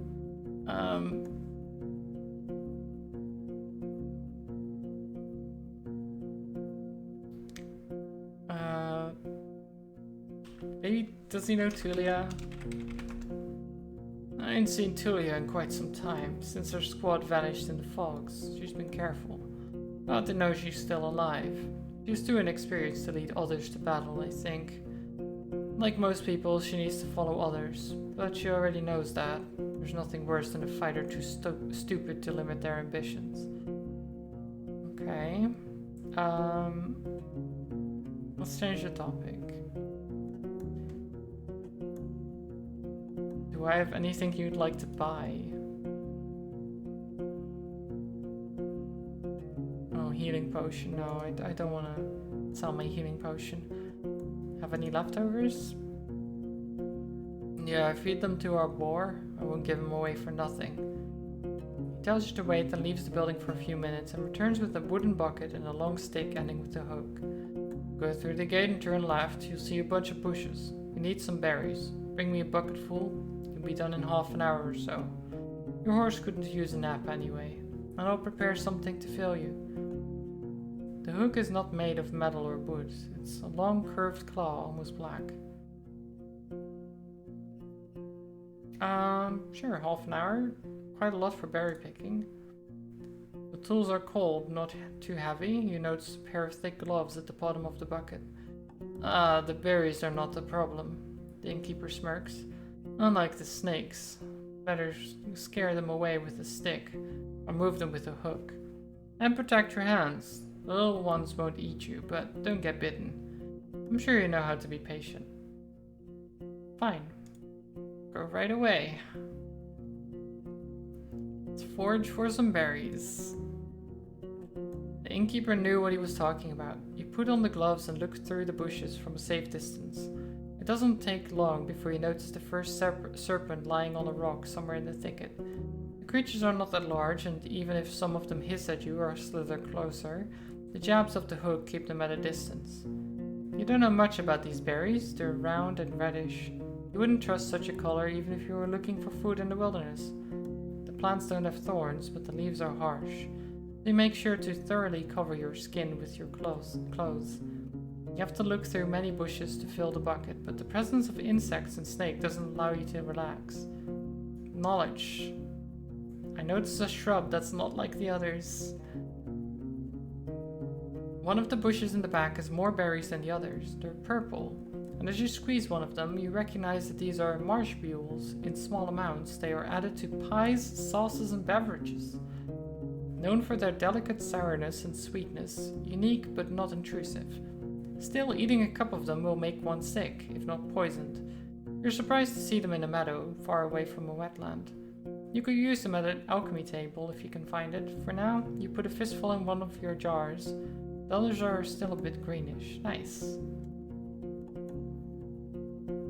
Return to the courtyard. 2 of the guards are participating in a friendly skirmish. Enter the inn and put the fruit on the counter. Great. He peeks inside the bucket. I've got cabbage stew with a few goose chunks for you. I'd serve it even to merchant if there were any around. The meal is warm and filling. It's well seasoned and not overcooked. Like I've said, I rarely have food to spare, but feel free to ask if you ever stop by. You may be lucky, and I've been cooking my whole life. Keep chewing. Thanks. Let's say thanks. How did that old hook of mine work out for you? I see you still have your hands. I've lost it. Yeah, I lost it. I can't seem to find it anymore. I'd like to buy it from you. Can't you make one for yourself?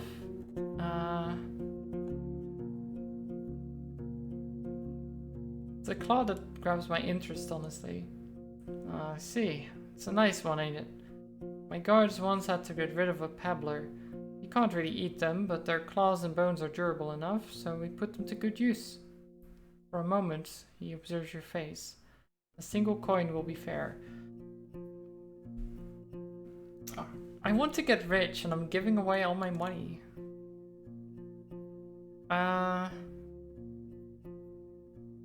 Fine. Seems useful. What can you tell me about the peninsula? What could anyone say? This place doesn't even have a name. Unless there's an old book in the archive, an archive that no soul knows about. You know what I'd call everything from here to the coast? The hunting ground. He glances at your eyes. But it's not us who hunt, keep that in heart, but the beasts in all shapes and forms. His words gain confidence slowly, which is strengthened by his deep voice. I've lived in this inn for over 10 years now, and I've only seen a couple of roads, a couple of places. It's just, once you get here and you see how harsh it is to hit the road, you have only more reasons to stay at the warm stove behind a wall, even if it's suffocating. He looks towards the windows. I'm sure you've heard a lot already, that the people don't build hamlets anymore. There are no more ibexes from the south, and the traders stay for only a few days. All of our iron is used for cauldrons, not swords or tools.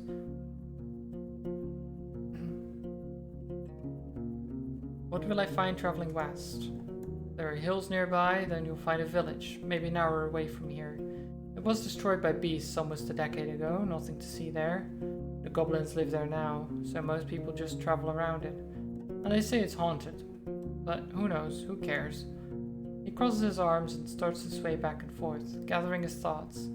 You get to a large tree on the edge of the swamp. For the locals, it's sacred. You're not used to hearing someone mention pagans as if there's nothing unusual about them. There's a small path south, which leads to an old mine in the mountains. Nothing to find there. But keep riding north and you'll find Howler's Dell, set at a clean brook. Farmers live there and mouflons and druids. They'll let you stay for the night, but they're not cheap. If anyone thinks my prices are bad, it means they ain't been to the Ale Inn yet. I smile politely. Okay. Going for the spend money to make money strat? Yeah. I mean, hopefully. I know only a bit about the next settlement, Old Pagos. The soil there ain't too fertile, so they worked in their quarry and help other settlements build things in exchange for crops. The forests and hills ain't too harsh, but the seekers have a small monastery nearby. In the mountains, I don't care much about them. They keep to themselves and they don't pay well. The third village is unknown to me, wide marshes, set at the bogs. I've heard it smells like a griffin's lair. I've heard a lot of nasty rumors about the place, but I won't share them. I don't want to be a lie spreader. So 3 villagers really. Okay. Eastern roads are they as rough as I've heard. Don't leave the main road, I'd say, not so far as find an old dolmen. A few of my people had spent the night there. Monkeys stole food and gods from their bags. It was their fault. One of them had fallen asleep. First my team has ever gotten was the home of the Enchantress. You stay on track until you reach the crossroads right near an abandoned watchtower. From there, turn east, you recognize the place. It's a nice home in a lonely meadow, surrounded by a wall. He looks towards the closed window. That at you again. Kind of like our walls, but simpler, without coating. She lives as a hermit, Eudocia. I don't even know how she survives there, but if you don't have a decent coin, you won't find much there. Back to the crossroads. If you turn left instead, you'll see a road. People stay away from it. It connects the tower and the monastery. Something has changed my tags. Yeah, I think I clicked. So I clicked something away.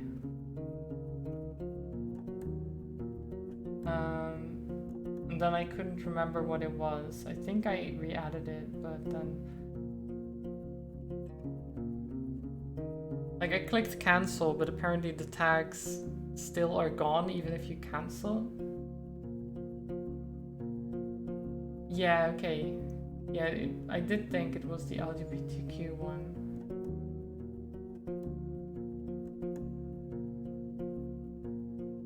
I mean, it's not that big of a difference. I can still change it.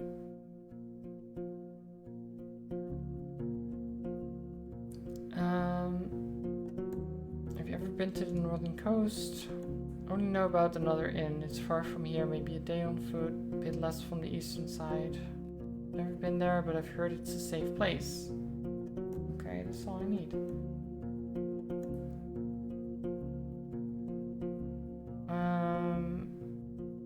Okay, I think that's all I need.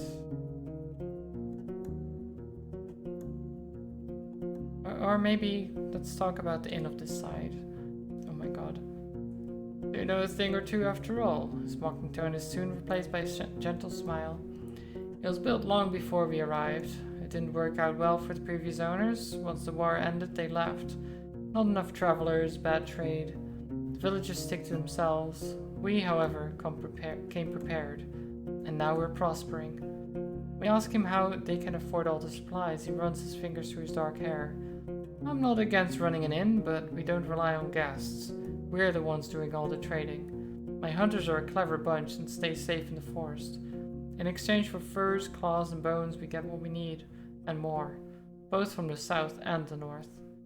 He moves to the window and peeks outside.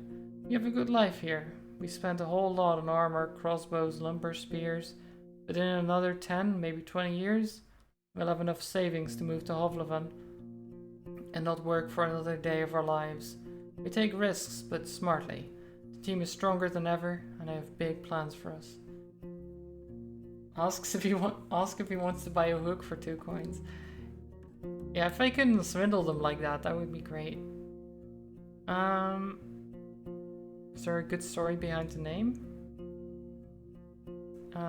For years I wanted to have an inn called Pelt, but in my city it would be in bad taste. Taverns and inns named with a single word were cheap, had a nasty reputation.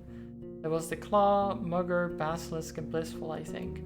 The good places used at least 2 words: empty barrel, a rose in a helmet, Empress smile. Pighead was the exception, it was a real dive.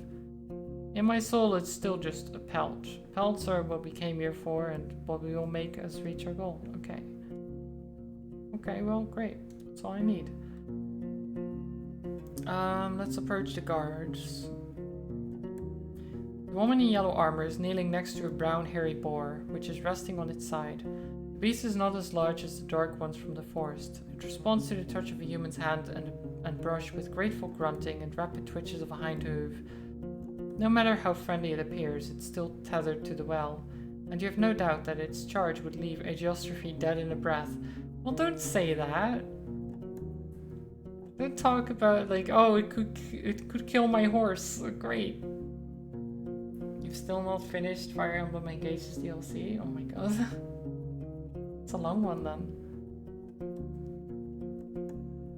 When the woman notices you, she steps forward, to the boar's disappointment. So, the new Roadwarden? She points at a window with her chin, forestalling the question. We don't need anything now, but when we travel with our furs, we can use some assistance. She may be around 30, but her warm voice and bright smile are camouflaging the touch of time on her unpowdered face. Like many red-haired people with freckles, her skin is unhealthily pale. Wow. That's just rude. The boar runs up to her, observing your boots and fruitlessly sniffing for food beneath the beaten ground. She pats it back, but maintains her focus. How about a game or two? You have a bit of time and can talk a bit about this and that. Maybe you'll get a couple of coins. Or lose one. She winks. We could play dice or throw axes at a target. Ooh, let's play some dice. Okay. Your arrival and especially the dragon bone you pull out are cheerfully welcomed. 2 of the guards bring a table from the inn. Another one prepares a couple of stools and chairs. There are also spectators, and you're told that the other hunters are either sleeping or have duty in the tower. Remember, no magic, says one of the players. His face is deadly serious. This game is new to you, but in no way baffling. People can play at once. The wooden dice are long with only 4 dotted faces. Every time someone wins a round, they get a point, and the person with the most points at the end of the game wins all the coins. As you play, you don't feel like you have much control over the results. Blend in with the group. Ooh, we have knowledge. You share casual jokes, memories, and views on luck and optimal strategies. A Justrophy and Tulia's camp are also brought up, but when you ask about the roads or locals, their stories are vague. The drinks are here. It's a poor beer made from the leftovers after the regular brewing. It's cold, sweet, and doesn't reach your head, but you try to avoid the smell. Just don't spill anything. The boar might get sick, says your bald opponent. In just a few moments you get 2 points, which are now represented by smooth pebbles. You don't really know how you got them. Either you don't get the strategy, or it's just pure luck. Okay, knowledge. There's strategy to this game, I can see it. I can't be sure I'll win, but I can play better than they expect.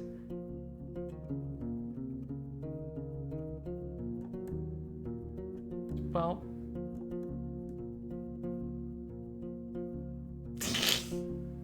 Your score is the lowest. You move a dragon bone to the bold, quiet man with white nostrils who has the grin of a wolf. After the table and the chairs are moved back into the building, the guard in yellow armor asks if she can help you with anything. That was so sad. We were like, oh, I see the Matrix. I know this game. I'm smart. I can do this. And then it's like, oh, you scored the lowest. And let me take your money.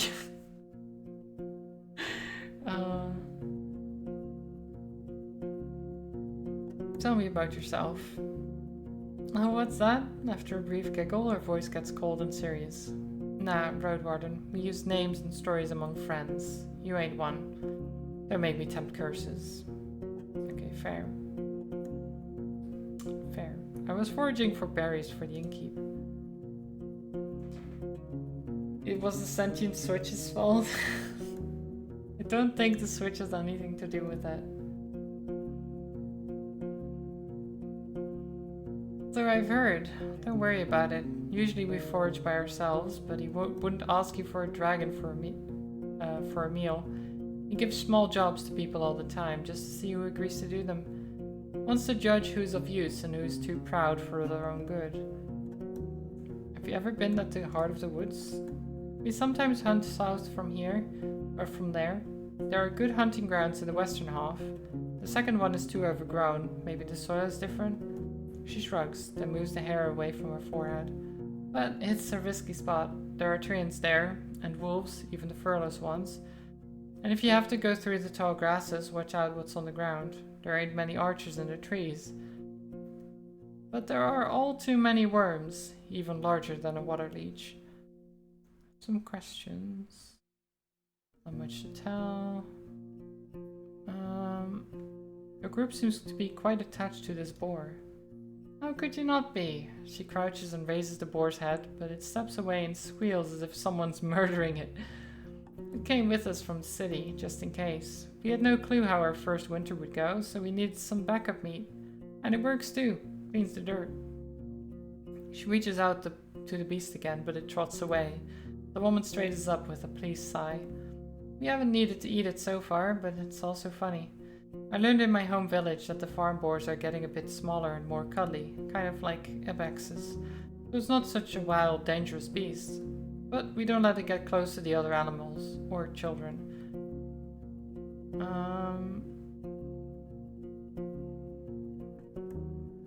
That's an unusual tower. Like in Hovleven? Fair. But it ain't here to protect the gate. This stronghold was built long before you moved in, and not to fight off humans. The tower is meant to be used by those who observe the deep forest. We look out for fire, dragons, and any winged creatures that are looking to roost on the roof. Baldy. She nods towards a man who is indeed completely bald. Has a great eye. Sees well even in the darkness. Okay, fine. I walk away. Let's go to the armorer. You walk past the well and find a small open shed, not unlike the stable, but with a humble set of tables. Carving tools, hammers, sharpening stones, pincers, knives, and other tools. As long as something can be solved by brute force, this place will find a way to do so. There are two people sitting on a long bench. The first one is male with maybe inch-long hair, a cleanly shaven face, a thin, long yellow tunic, bare legs, and sandals. He ignores your presence, sewing a gambeson with great concentration. Is this a long game? It probably can be, considering it's text and I'm reading it all. There's a time limit of 40 days. So we have 39 days before the end of the game, basically. But considering each day can probably take like an hour or more, then yeah, it could be long.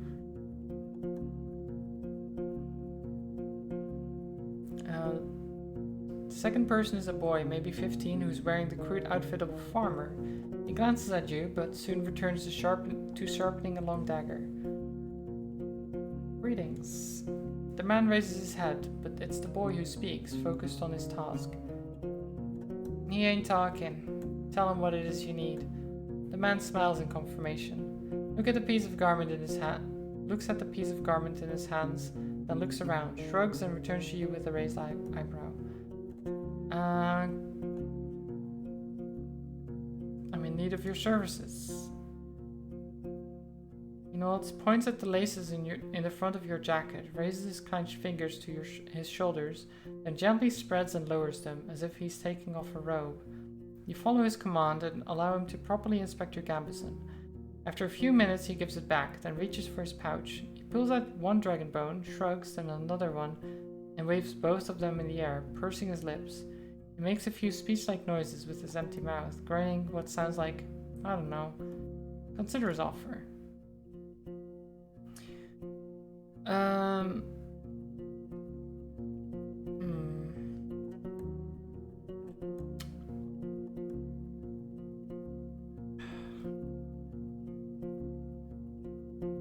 don't know about paying for the patching up. We're just spending all our money. We have one left. If we spend this, we have nothing. I think it's not worth it. Could you patch up my clothes if they were torn? He shakes his head and points at the uneven seams on his own tunic, then grabs a crude bone needle and shows you its broken head. You wouldn't even if he had the tools, says the boy. But you can try in Howler's Dell or Gale Rocks. Ready to trade, I see? Kind of, he answers reluctantly. Sunburn! Hello. Welcome. Vibe. Thank you for the 19 months. I hope you're doing well. His teacher pats his knee, giving him a harsh look. The kid clears his throat. Yes, but we both ain't masters, you see. There's not a soul to teach us, so once I'm ready, I'll try hunting instead. Fixing things for others is boring. The man grunts a sound, though you don't understand it. Seeing your face, the boy chuckles. He said safe. Let's meet in the middle. Boring, but safe. The man nods. Yeah. Go to the well. The recently renovated wooden roof covers the well from rain and birds. One of the guards is enjoying the cold drink he drew with a bucket, and tells you to use only as much water as is necessary. The oak ash soap you own can help you get cleaner. You need 3 pieces of bathing equipment to get more out of this place. 3 pieces of bathing equipment? What kind? I mean, I have soap at least. I don't know what the other pieces would be, like a bathtub? Or something like that. I wash my shell. Splashing yourself with cold water from a bucket won't take away your smell, but it's enough to remove the tallow and sweat from your skin. Or mud stain from your clothes. Great. A scrubber probably, maybe, yeah. Step away. And then we travel. Okay. So do I keep going west? Or do I try going east? I think we just keep going west for now. The road uphill meanders. slowing you down and forcing you to pay close attention not only to the shadows of the trees, but also to the tight rocky passages. You can't help but notice a few caves and fine ambush spots. Yes, I went east earlier, but I didn't... I got stopped by the goblins, remember? I ran away from the goblins.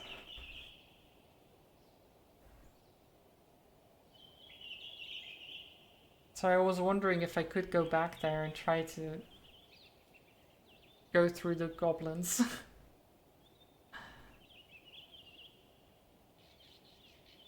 I don't think I'm ready to fight though, no. I keep an eye out for any sign of life. There we are. Oh, there's a village. Standing in front of the gate, you hear no voices, no tools at work, no steps. Dozens of birds live among the collapsed roofs. Their fluttering, singing and squawking is free of worries. If you want to travel any further, you need to ride around the palisade. Searching the ruins may take a lot of time. The broken gate in the north will lead you to the village. The sound of a gentle river reaches you from the east, where you see a saggy fence surrounding an overgrown pasture. Behind the burnt building in the east, you see an oddly barren field. Okay. So we know that this is abandoned. That all the people who lived here basically are dead, and it's taken over by like monsters. So probably not very safe.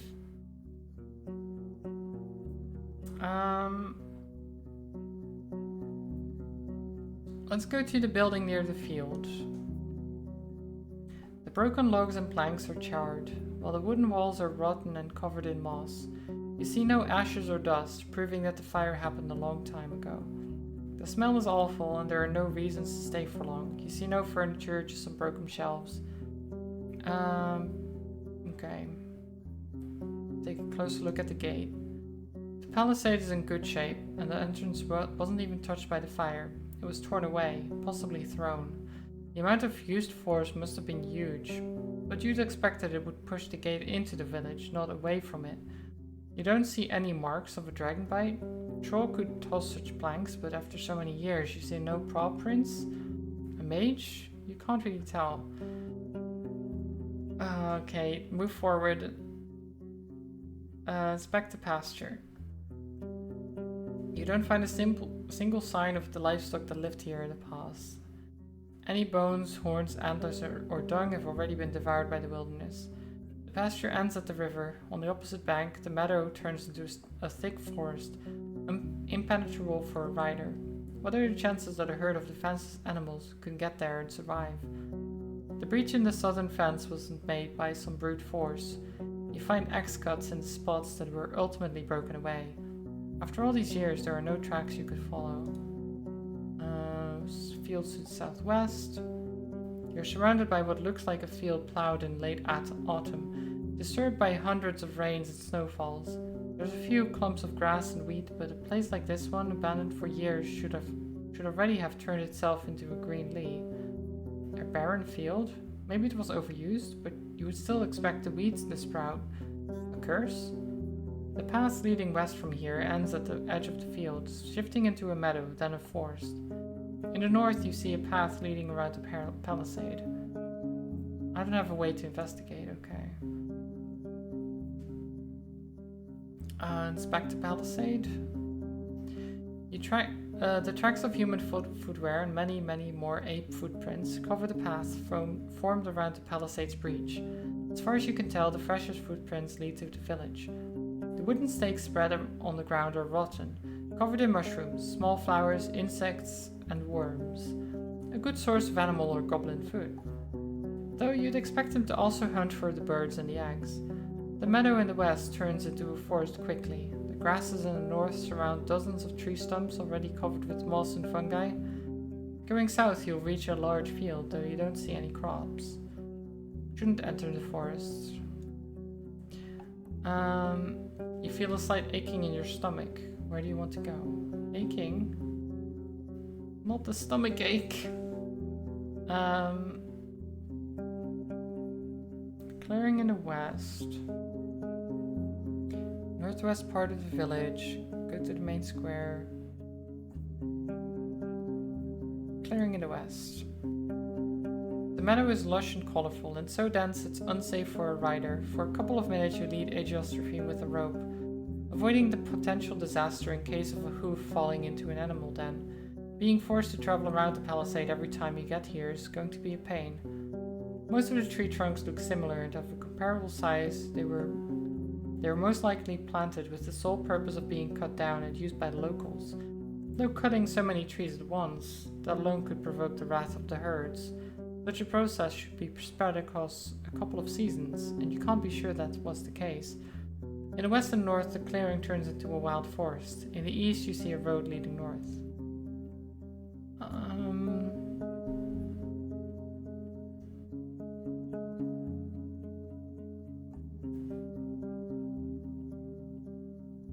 I hate it when you have to read a lot, but they have a light color and dark background. It's hard to read like that. It can be bad for the eyes.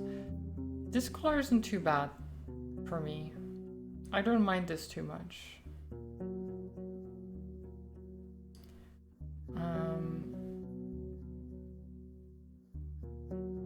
But yeah, it can be rough. If it's pure white, especially, it's bad. But this isn't too bad for me.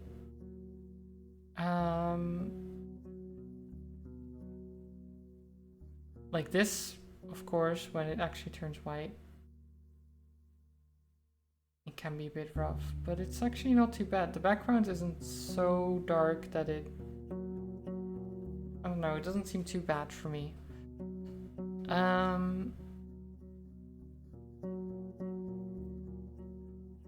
God. Do I just leave the village or do I try to explore part of the village? I'm going to explore the northwest part. I'm sure this is fine. The colorful grass covers the entire fenced pasture. The large stone placed in the middle suggests it could be a playground for ibexes, or maybe it's just an old garden. You see a couple of small sheds, a latrine, and a single building to the south, completely burned down. All of these places were cleaned out by scavengers.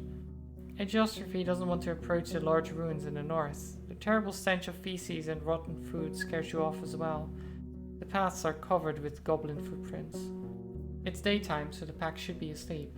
If the beasts were active, they would try to scare you off or turn down your mount. This is their territory, and once they wake up, you will face a furious enemy.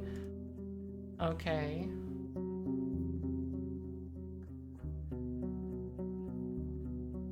Look around the northern gate.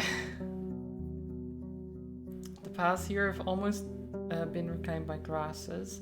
To your east and west you see shadowy alleys behind damaged buildings, while the path south leads to the main square. Okay. Close look at the gate.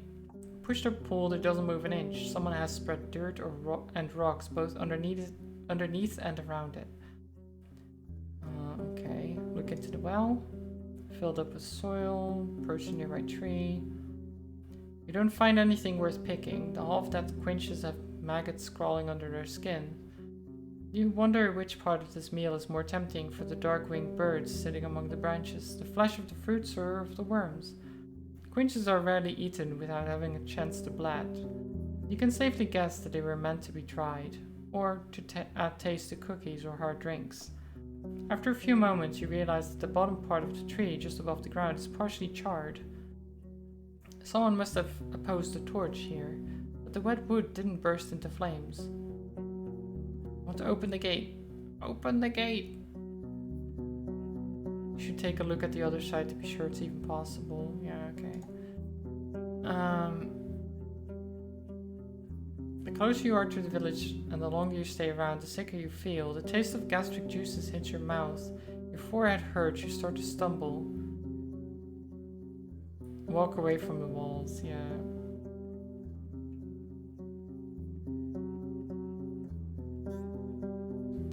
Go to the road leading north.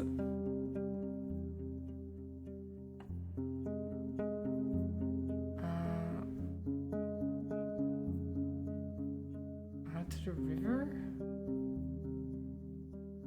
You see a quenching family of boars, some of them brown, some black. You consider turning back, but they pay you little attention after a couple of grunts. They run north. The river is not too wide, yet unusually deep, with banks altered by the locals for decades, if not centuries. The water is cold and clean, yet filled with long plants growing from the bottom. You would rather avoid jumping inside or drinking from it, but you're tempted to at least wash your face, neck, and hands. Dozens, if not hundreds, of small fish are looking for tasty leaves, but also try to avoid their predators. A dance of life, completely unaware of your presence. You suddenly realize there's something else buried among the kelp. A rusty sickle sticking out of the ground, a couple of stone axes and hoes. The wooden handles and a large wagon are covered with moss. But you recognize their shapes. Why would someone drop them here?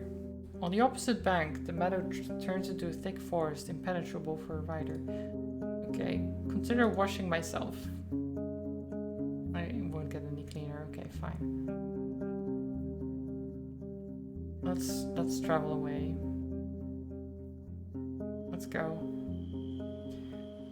You enter the wetlands with their many streams, ponds, and fish. Large birds run and fly between the grey, sparse trees that are covered with moss, mushrooms, and critters. For a human, it may be an unwelcoming and harsh realm, but the overwhelming swarms of insects prove that it's a realm full of life. The danger with teeth and claws is hidden below the water's surface. Stay away from the banks.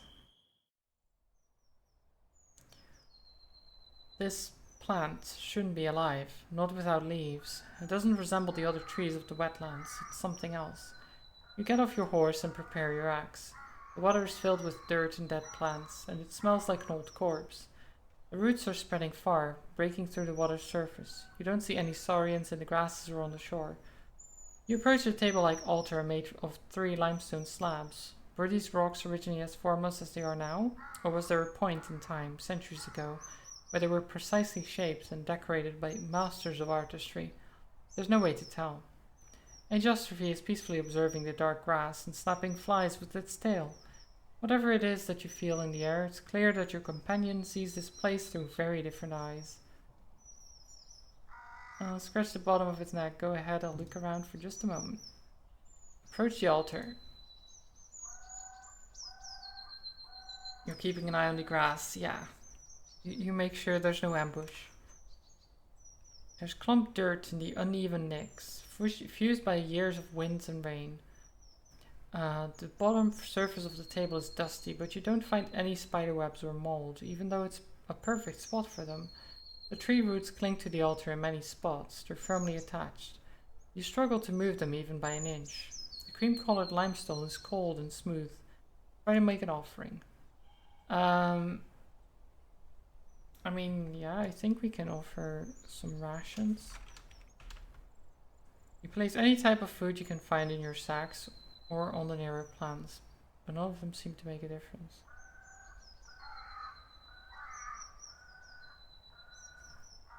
Try something else. Wait, okay.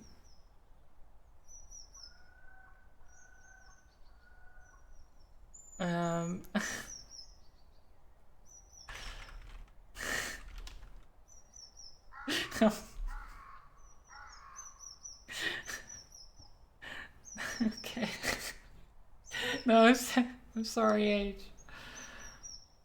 I'm sorry. Oh. Money.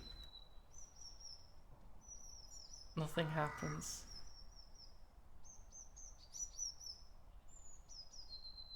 Okay, well. What else do I even have? The box.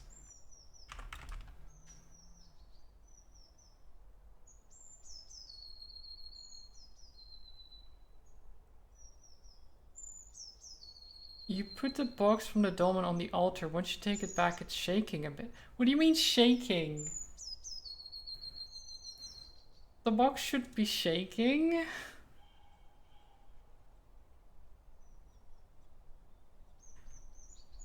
Right? I don't know what's in the box. Walk away. Look into the water. You step cautiously, without knowing how deep it gets. You have to consider that a saurian could be camouflaged in the mud, waiting for a victim to get near. Since you don't plan to kneel down and drink, you're hoping to dodge a potential strike. Once you get closer, you start breathing again. While the water is dirty, it's also shallow. You see the vegetation, swimming insects, and even small fish. All of them stay away from the tree roots, which look like a spider web covering the bottom of the pond. Aside from that, you don't see anything that would catch your attention. Take a closer look at the roots. You kneel in front of one that's lying on the shore. It's brown, covered with hair that resembles that on your arm. When you touch it, it's moist, soft, and warmer than you'd expect. I do something. What do we do with a tree root? Take... The root is flexible and stretchy. Your blunt hits... your blunt hits sink into it like a pillow. Whenever you lean away, it returns to its original shape. Eat it. Bite.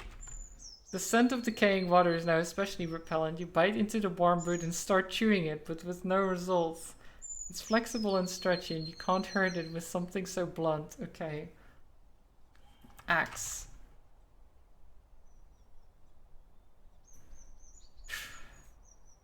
You pull out your axe and stop in place. You can't tell what the results of wounding the tree would be.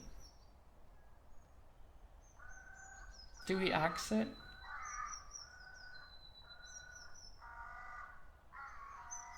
It's not a natural tree. I don't trust it. But if I hit it, I want to accept the question. I do. But it's not answering. So we go for violence. Oh god. I feel like making the cut is really bad. No, but we spare it.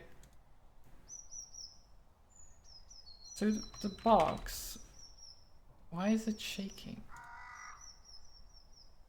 For sacrifice.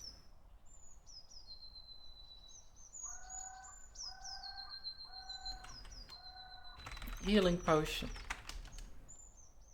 What do you mean more specific? Potion.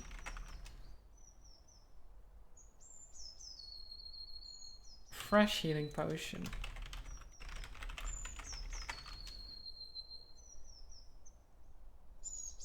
You put the bottle on the altar, and after a couple of breaths it starts to shake. Maybe you should pour out its content. Spill the liquid on the altar. The potion covers the altar, filling the air with the sweet smell of fruits and honey. The liquid sinks into the table before it gets to the edges. The tree greets your offering with the sound of moving, stretching branches.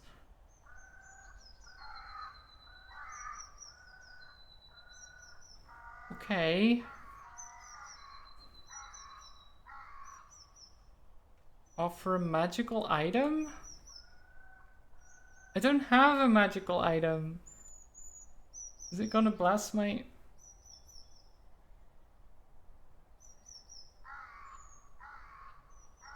You think you get it?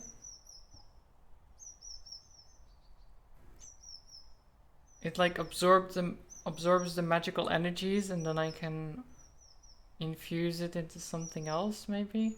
Well, that was my healing potion though. Now I don't have a healing potion. Oh. I mean, we could wait here.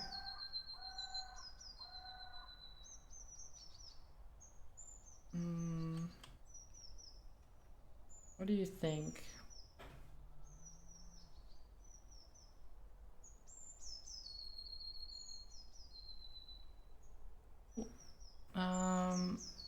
I'll wait here for like 15 minutes. Why not? Okay, that didn't do anything.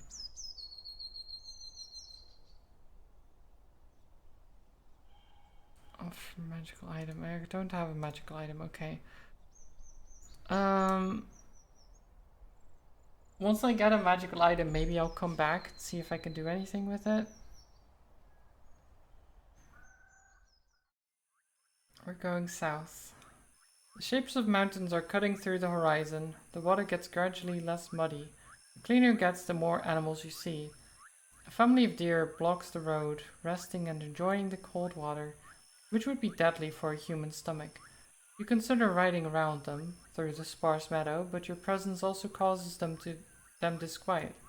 Without much haste, they regroup and run east into the leafy forest. Actually, I wanted to check. Can I? You can't use your inventory right now. Okay. Travel forward.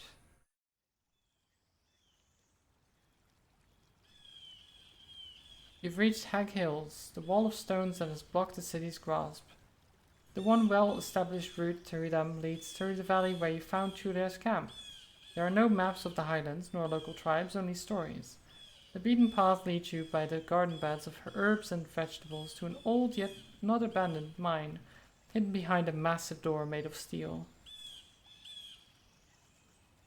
A bearded, skinny elder sits still on a bench, observing you like a sculpture, with his legs crossed and fingers interlocked on his abdomen. The trio are beginning to wonder if it's simply thirsty.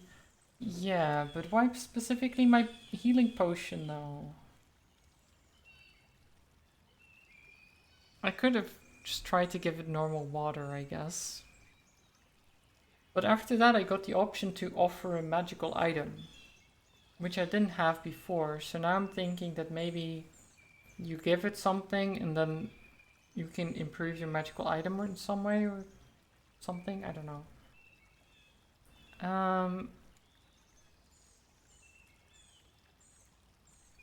Get off my horse respectfully.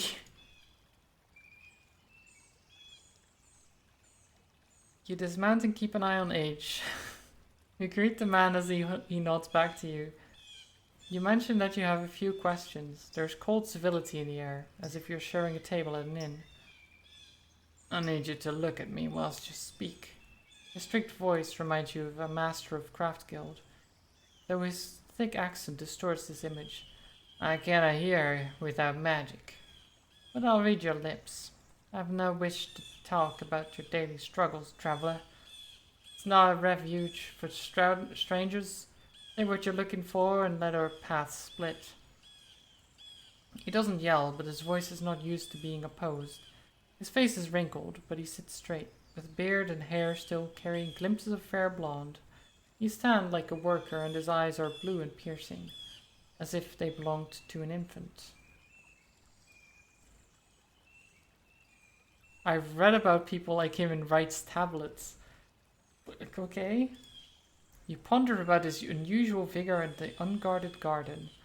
He may be a spiritual leader of a pagan community, most likely a spellcaster.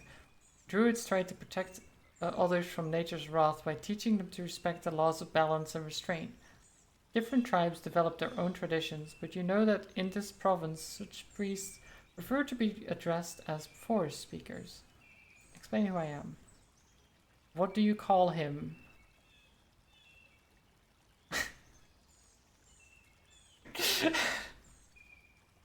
Don't give me this power game. Don't let me just call people whatever.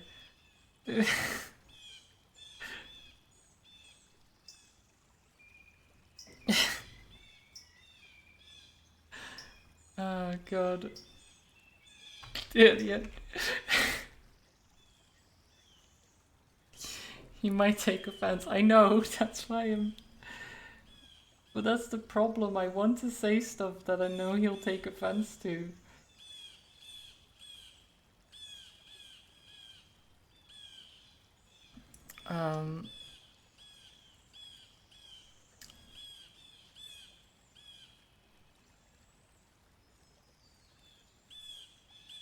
Fine. We'll support forest speaker. I will call him just what my knowledge says I should call him. I think that's the I think that's the right play here. Instead of just calling him an idiot or something like that, which I could do. Actually, can I just save? I can quick save. I want to call him an idiot. Oh. Dumbass.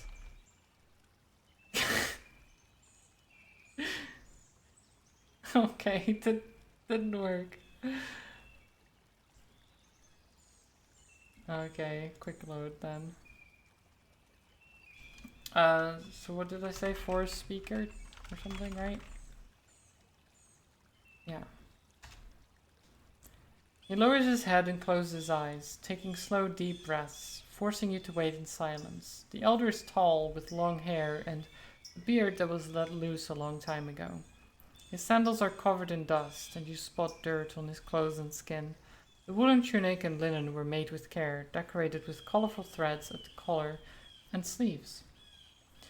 Now all the blues and greens have faded, and the fabric is held together by patches and stitches. He unfolds his hands and puts them on his lap, palms up. You know our customs, at least some of them. Those who know how to bow to the trees will never suffer from wild creatures. The game doesn't like bad words. It was more like it gave me another chance to not be stupid, and then I still was being stupid, and the guy was like, you don't know anything about us. Get out of here, basically. I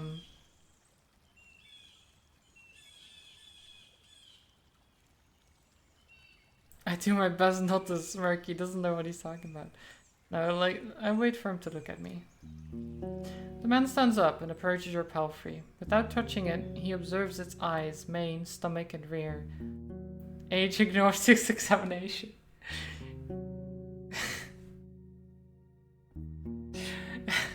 Kind of rude. Don't look at my horse like that. My nose was right then. Asterion is dead. As are his plans. Such is the fate of all dreamers. He turns towards you with a grim look. Are you going to look for him? You nod. Why? If he's vanished into the fogs, there's no point in putting yourself in danger. What do you expect to find?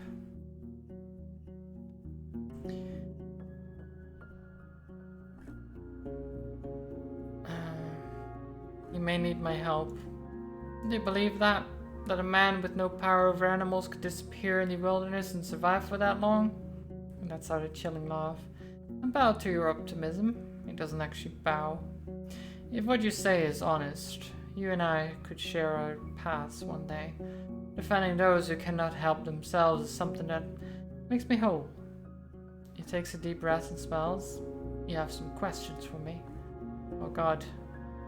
Have you met Asterion? He wanders among the garden beds, from time to time touching the leaves at hand. He was here, more than once. He wasn't one to stand aside and let events play out by themselves. The villagers from the north are sometimes in need of my assistance, and Asterion was serving them as a messenger. He bends down and tears away a small flowerless plant. He wanted to settle down among these roads, maybe to live freely. He had great plans and wanted to make this realm flourish. To rebuild the ruins, get rid of the brigands, and clear the trade route. I told him that the forest needs no more people, and that this realm is too wild to feed and clothe everyone. His greed and dreams have eaten him, and now he is no more. He pauses and you can hear his heavy breathing, as if he's getting tired. He straightens up. And that's that, traveler. If you want to look for his shell, travel north, far north.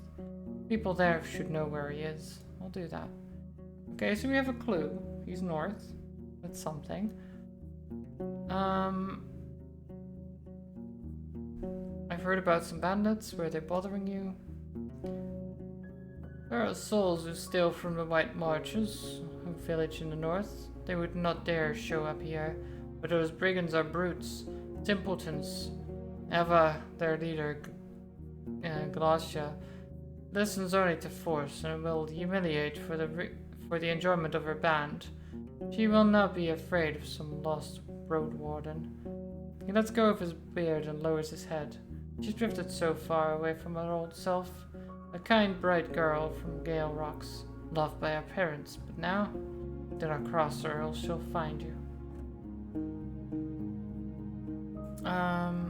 I dabble a bit in herbalism. Any chance you'd tell me some of the woundwort you grow here? He looks at you with a renewed curiosity, then rests at the wooden bench, from where he glances at the pink flowers. His beard shakes as he tilts his head forward. Wishing to help the wounded, I see. A notable goal. Once his eyes turn towards your lips, you see a doubting raised brow. It is a good season to pick their flowers and leaves, but you'd leave me with nothing but their bare stalks and the black tubers in the soil. And I quite like these tubers. If you wish to take the oils away, take care of the rest. It shouldn't take more than an hour. Very well. Grab yourself a cloth from the bucket. Keeps your knees from the dirt. His tone is not a hint of light-hearted invitation. It's an order from a master addressing their pupil. A statement as undisputed as the call of the sky. You put away your belongings and grab both the cloth and the small spade that's placed next to it. As you prepare Age to graze in peace, you notice a horned bear among the trees. Oh. Just down the path. It completely ignores your presence, and as you're reaching for the axe, you hear a calm voice of the elder. Let the beast drink in peace. They seek no harm. After a minute or so, you place the cloth on the ground and kneel on it. You start by cutting away the oily parts of the plants with your dagger and placing them on a wax-soaked linen cloth, hoping they'll stay somewhat fresh before the season ends. You stop caring about the way they color your fingers with green and pink. You don't have to be gentle either, after all. You plan to remove the woundworts in their entirety. The man interrupts you before you start digging. I don't expect these many herbs growing in the city. You look at him and wipe your forehead with a sleeve. A unibear? I don't think it's a unibear, right? Well, I guess, yeah, it's horned bear. Yeah, maybe unibear. Maybe.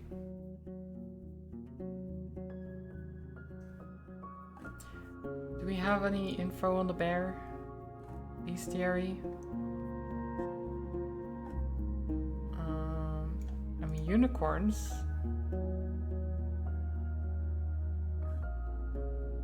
Oh, wait. Massive beast covered with thick brown fur. Named after the horns sticking out of their skulls.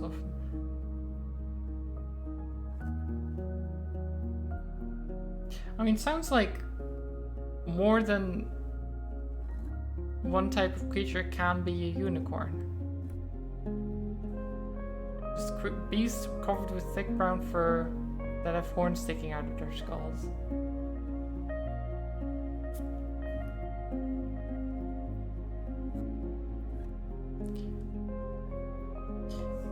Yeah, because Zelda, it can be... Pikachu can evolve into Raichu or Alolan Raichu. So you can choose which one.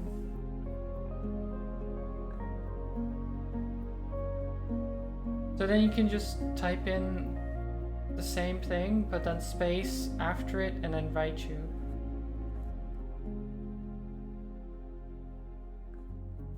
You could just type it after the... There you go.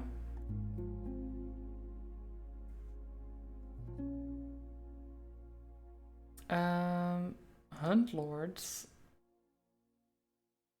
spend their lives trying to take over the land of their opponents. Foxes and such. I like that there's the and such. Howlers. There's the monkeys. Yeah, so I guess technically it's a unicorn. The bear. Maybe? I don't know much about them apparently.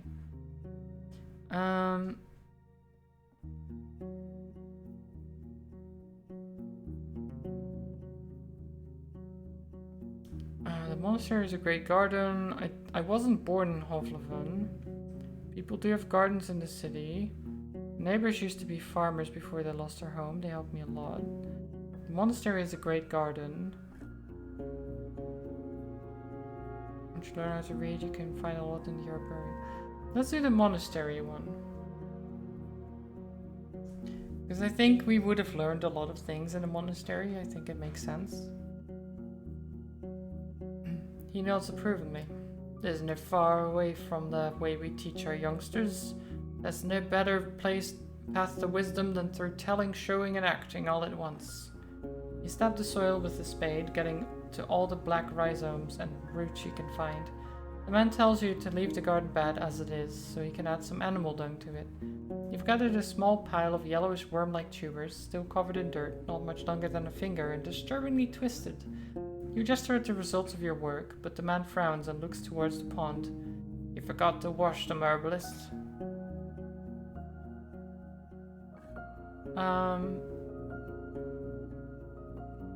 Begrudgingly carried the tubers to the bank. You get closer to the tiny waterfall. You stand across it and let the cool water do your job for you. In the meantime, washing your hands. The refreshing touch tempts you to take a sip as well. Finally, you put the tubers on the bench, and the old man, without a comment, grabs one of them and puts it in his mouth, chewing with a hint of a smile. Well then, okay. He just munches immediately.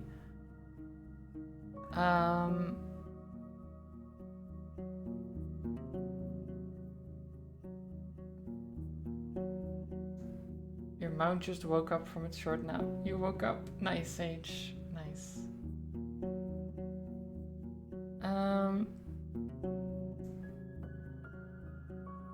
Seems like the path at the heart of the woods is quite dangerous. It is a long and dark past, and already caught many souls of its builders. It's paved with blood, and the last 10 years have revealed it was all for nothing. Since the days of... He glanced at you, once again surprising you with how shiny and lively the blueness of his eyes of grand discord. The tribes of this land are locking themselves in their fields and houses, too afraid to leave them behind, too untrusting to meet other souls unguarded. It is near the first road to be claimed back by the wilderness, and will need be the last. He asks if he has any tips for you on how to survive such a trip, and he tells you it would be wiser to just avoid it. He then reaches to his pocket, grabs a leaf, and puts it to his mouth. In his mouth, rather, chewing gently. Death may take many paths to a stranger, but cats are the one enemy that's both as dangerous in its stealth as in combat. No human can fight it alone. If you see one of them and it's not too late, don't provoke it. Make it wary, but not scared. Look big, talk a lot, seek action in its eyes. Seek its action in its eyes. Okay. I want to look at the things we got. Alchemical ingredients. There's the Roadwarden. The marsh beetles. There's cave air mushroom, snake bait flower, jar of coarse soil. Flower looking driftwood. Fresh rare herbs. I didn't realize I could look into this. Have a good lurk, Zelda. Enjoy the rest of your day. Rainproof cloak, set of bone needles and a thread, iron knife, blade sharpener, tinder box, a couple of tallow candles, bunch of rags to make you torches, as well as a flask of oil, pair of protective gloves made of thick leather, and the soap.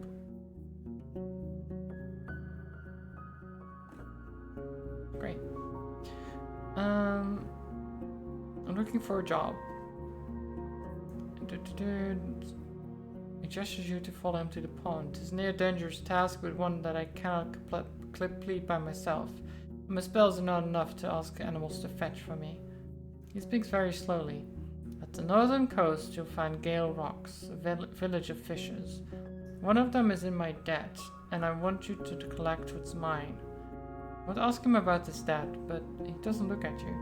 He points at the shiny large fish with orange and golden scales that's swimming just nearby.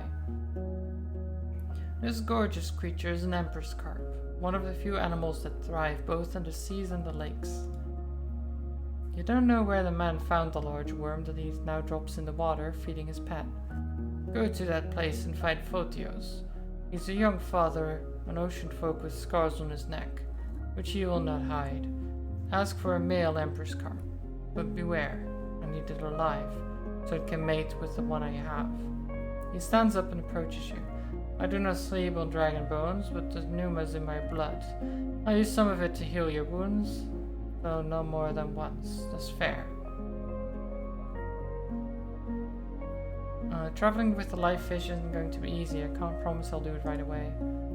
Don't worry. As long as it arrives here before fall and alive, it's going to be a huge help for us. Okay. Can I enter the cavern? I need a place to rest. Okay, well, I guess not. What happened to the village? Not willing to talk about that. What can you tell me about the druids? Okay, he doesn't want to talk about much. Can you tell me about this place? People found copper in a cave. It's been abandoned. We're servants. Okay. Well.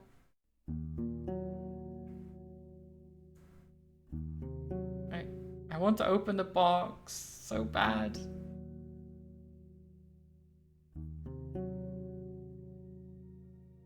I want to open the box so bad.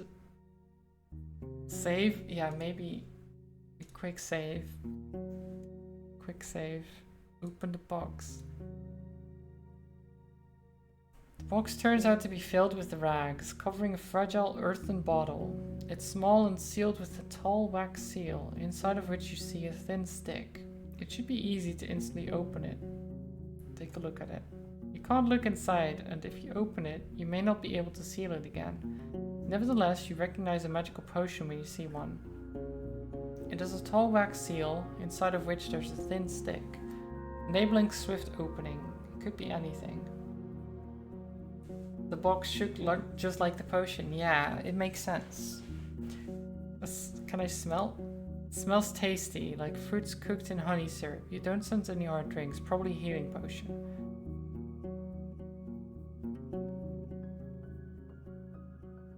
Okay, I mean that makes sense. That it makes sense that it would be a healing potion, considering, you know. Wait. Oh, shit. I clicked the wrong one. There we go. I was like, wait, this is not where we were. Wait a minute. Okay, let's go north.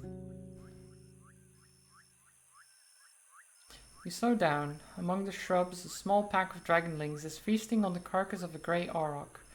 One of them, with red feathers on its arms, straightens up and gives you a curious glance.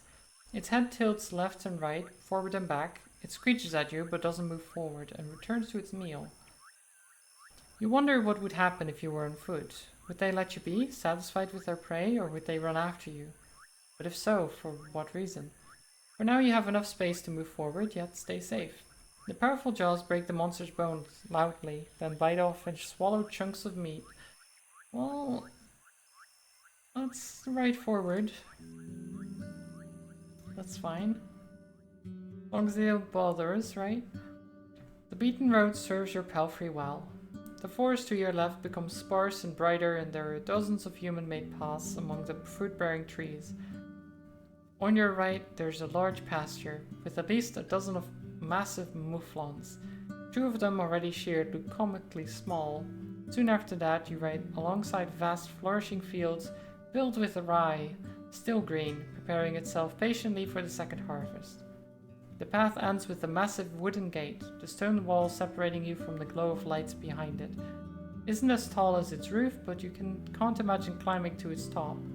There are pretty much no cracks, no missing bricks, a sign of many hours of labor, especially considering how massive the settlement is, as wide as a city district.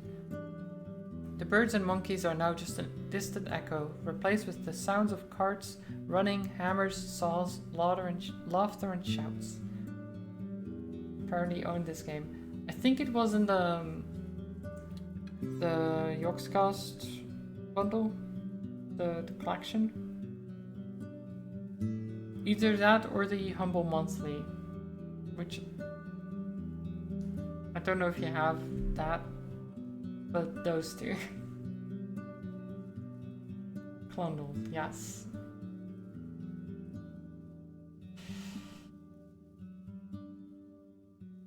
Like I haven't bought it. What was that? Why did that sound? Okay, whatever. But I didn't buy it. directly from Steam, so I either got it from the collection or the Humble Monthly.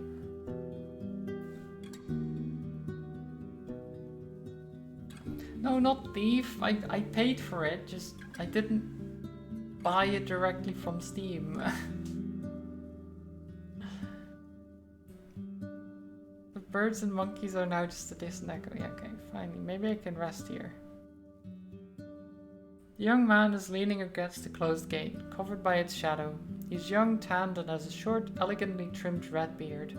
Beneath the green gambeson, he wears an expensive tunic decorated with colorful trim. From his arm hangs a steel helmet, though the metal is so thin that it's mostly made of wool and leather. He moves into the light and takes on the posture of a disciplined soldier, not a mercenary. He's standing upright, with his chin up. There are two weapons on the ground, leaning on the wooden beams of the gate, an axe made of steel and a wooden club. He doesn't reach for either. You dismount smoothly, still having some vigor left. A geostrophe holds its tail high. Oh, you're holding your tail high, Age. Very good. A narrow path leads north, towards two field workers, one with a hoe and one with a pitchfork. They wave to you. You can't see their faces, but their clothes are simple. Grey pants and vests made from hemp and wool. I wave back, why not? They talk for a bit, looking toward you and pointing at your mount, then walk away, disappearing behind the wall's corner. The guard smiles yet avoids your eyes and has to clear his throat before he speaks. Welcome, traveler. If you're not here to make trouble, Howler's Dell welcomes you. You have the whitest flower there is. When he bows, you realize it's a well-practiced performance. If it's new garments you're looking for, you can order everything you need right here in all shapes, colors, and sizes. Capes, boots, vests, robes, or if you're yourself a master of the needle, I can assure you we have the fabric you're looking for. His act is over and he glances at your mount in a moment of silence. His eyes get wider as he observes it with a childlike fascination.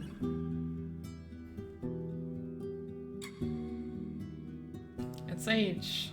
Helps me patrol the roads. You can pet the side if you want, but no sudden movements.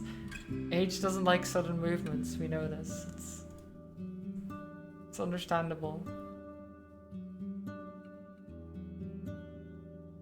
I'm your new Roadwarden. City folk, The mayor's busy, but I'll ask her. Give us a moment to let you in. He knocks at the gate, which is then pulled inward by two other guards, a man and a woman, wearing their own gambesons, similarly green, but tailor-made to what match their figures. The nearby buildings are simple houses made of wooden beams and covered with thatch, while the storehouse is even more modest, with a roof made of planks. The watchtower has a ladder made of ropes and sticks, no stairs. Just give me a moment. The guard strides away before he finishes the last word. The others close the gate behind you and observe your mount carefully. Your eyes run east, to a humming creek running through the center of the village. Wait for the return. Calming sound, That's Hollow's Creek. The guard, like most of the locals, is taller than you. Wide but shallow. There's not been a flood in years. Paul told me there used to be no bridges. Neighbors crossed it with their boots in their hands, and just clean like a raindrop. But there ain't many fish. We're the cleanest village in the north. Her companion chuckles brightly. When the guard returns, he's still alone. You can come now. A friend of mine is in labor, The mayor wants to be there when the child arrives, but I was asked to show you the village, okay? So the mayor can't see me right now, but that's okay. We can just hang out. See the sights, Tie him out here. We'll keep the kids away. Most of the neighbors are getting ready to celebrate. Once you're done, he grabs the rope ladder. The view from up here is gorgeous. I nod and think of my knife. If it's a trap, I'll get him first. Oh my god, we can be so paranoid. I love it.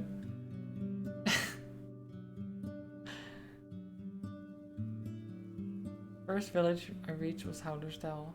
Okay. No, we'll climb after. I don't think it's a trap. Even though the ladder swings in all directions, the guard gets to the top quickly, like a monkey climbing up creepers. You, on the other hand, needs to stop and wait for the ladder to calm itself. When you join the man on the wooden platform, you're a bit dizzy. He's leaning on the wooden parapet, observing the area with a smile. See, there's no place like Howler's Dale. The guard points in every direction, giving you no time to contemplate.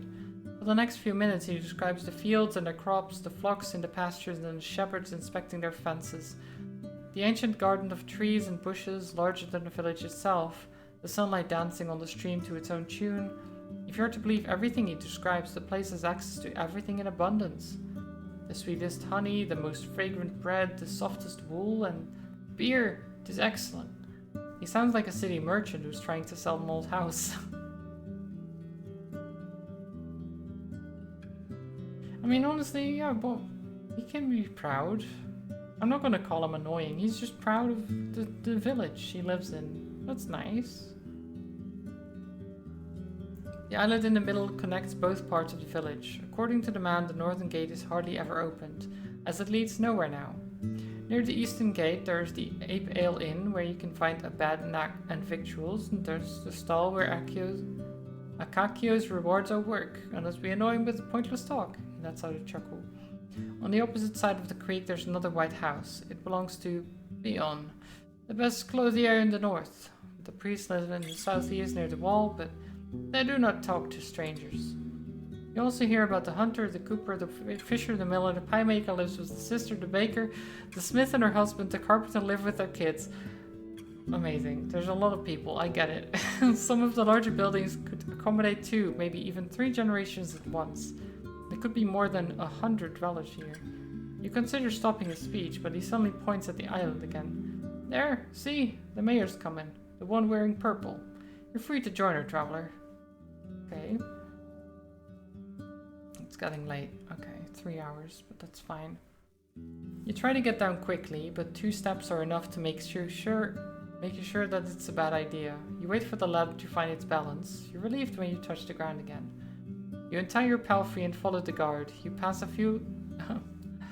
You gotta remember the name of everyone? No! You pass a small pasturage surrounded by a wooden fence, a few loose chickens and a tethered boar. The fancier buildings are covered with whitewashed coating and surrounded with vegetables, herbs and flowers.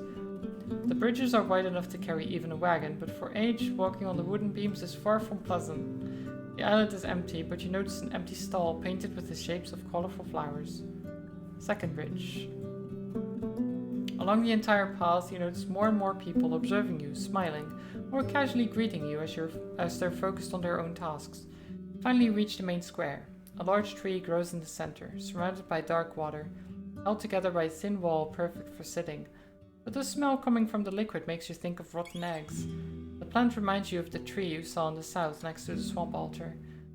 In the north, you see the Ape Ale Inn. Judging by the tables, stools, and benches outside of it, it's open for guests. The villagers are chatting and dining loudly, and you catch their curious glances. On the side of the dining area, the merchant is arguing with a tall, broad-shouldered worker. An old man is sitting by himself, eating a pie, with a walking stick leaning against the table. A young woman is cleaning the empty mugs in the creek, speaking with a man at least twice her age, maybe her father. Need to spot a tether for age. Tether me, yes. There's a wide wooden roof right next to the gate that shelters carts, crates, and sacks.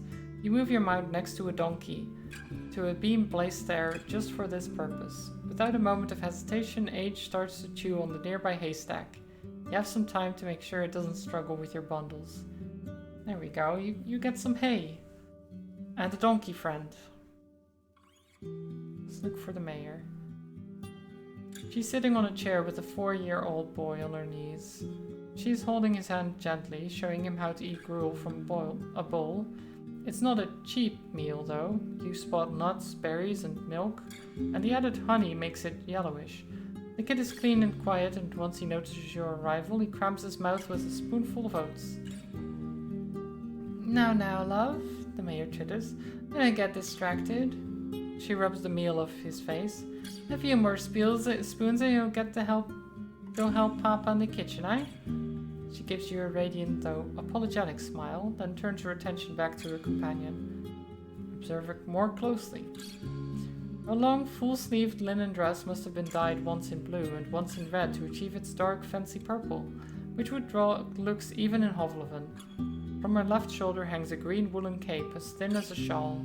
The brown belt on her waist is a large steel buckle that portrays a running deer with unrealistically large antlers, growing in all directions like tree branches.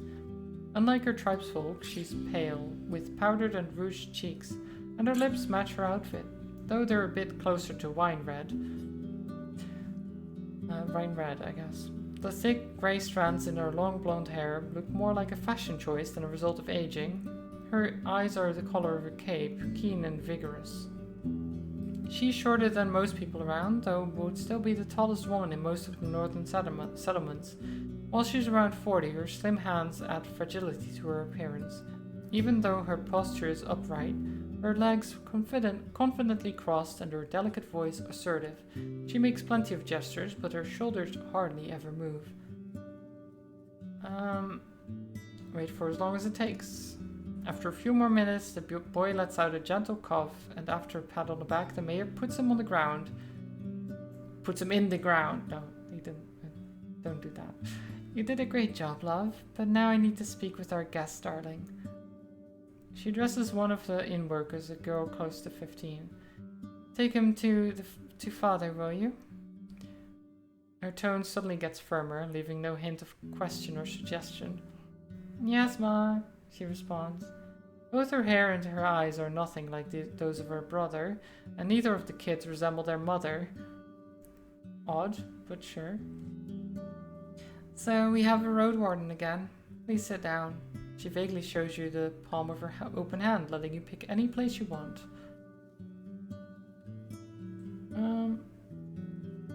Let's sit opposite her, as a trade partner. You have a good look at the inn's front door, leading to a cellar-like ground floor. It's dark, with crates and barrels covered with fruits, nuts, and vegetables.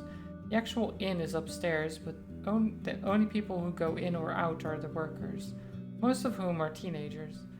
The mayor observes your outfit carefully, at first looking as if she just ate an onion, but then puts on a polite smile. Once your eyes meet, she hardly ever looks away. Well, I am very dirty, so I guess it makes sense that she's like gross, but okay. Look, I washed myself once, okay? It's fine. I'm sure you're hungry. My husband will bring us something soon. I appreciate it. Actually, no food is free. No, let's not get silly. She lowers her voice. Nothing is free, but not every act of kindness is a trap. I'll fill your stomach now, and we'll both fill our pouches later on. And of course, she brings back her smile, it's a custom of ours to lend a hand to lost travelers. The forest is full of fruit, and there's no reason for us to suffer from hunger. Then I accept. That's a relief. You're saving me from one awkward dinner. She taps her chest and looks at a flock of birds that fly above you loudly, heading south. As we're waiting, be so good as to help me understand something. Eva, if you're but a mercenary, I cannot imagine a single reason for you to choose this realm for your wardening. Not so long after Asturian's disappearance. There's no glory or treasures to find here. Her pale fingers form a tent on her stomach, then clasp, leaving the four fingers pointing at you. You were sent here by the merchant. They want the peninsula.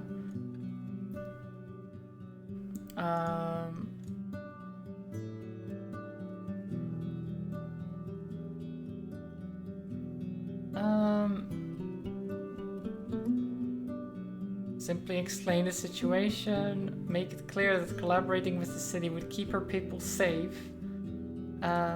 She caught me, don't hide the fact that that's true, portray the situation as lightly as I can.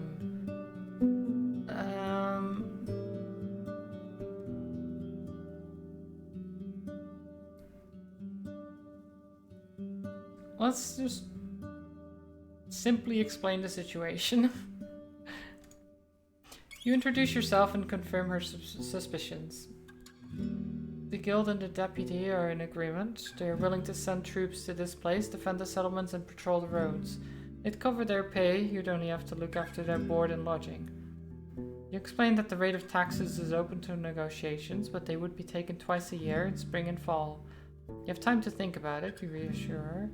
And you're free to consult with your people. Safer roads bring many travelers, artisans, merchants. I know you realize it's an opportunity. Yes, I do, she finally interrupts you. But roads bring other people as well. Not all of them desired by us. As she observes your palfrey, she twists her deer buckle left and right, left and right. The times have changed, and your superiors were kind enough to send a messenger or a temple guard with a list of demands. She grasps the buckle with her fist, but when it comes to the guild, there's always a catch.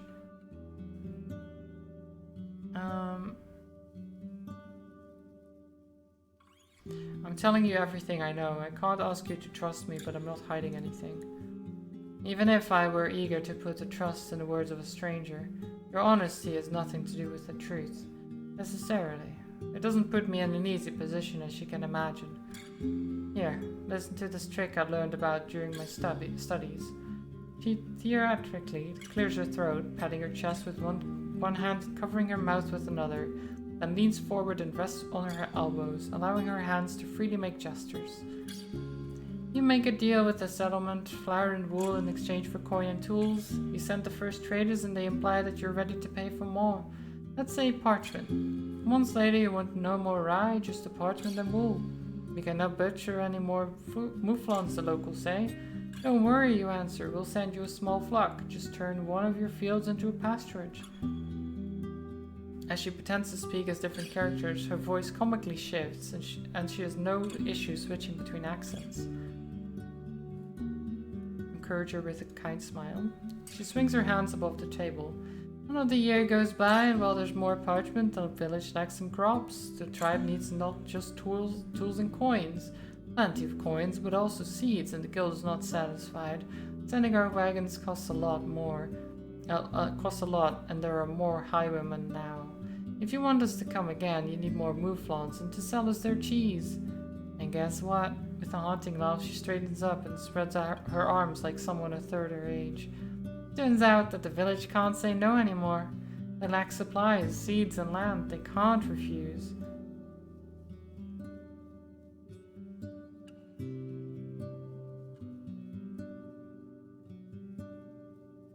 She's right. It's better not to say anything stupid. Just nod, yeah. The pause doesn't linger for long. I see we understand each other. Let's finish the introductions. I'm Thais, one of the keepers of the Apale Inn and the mayor of Howler's Dell.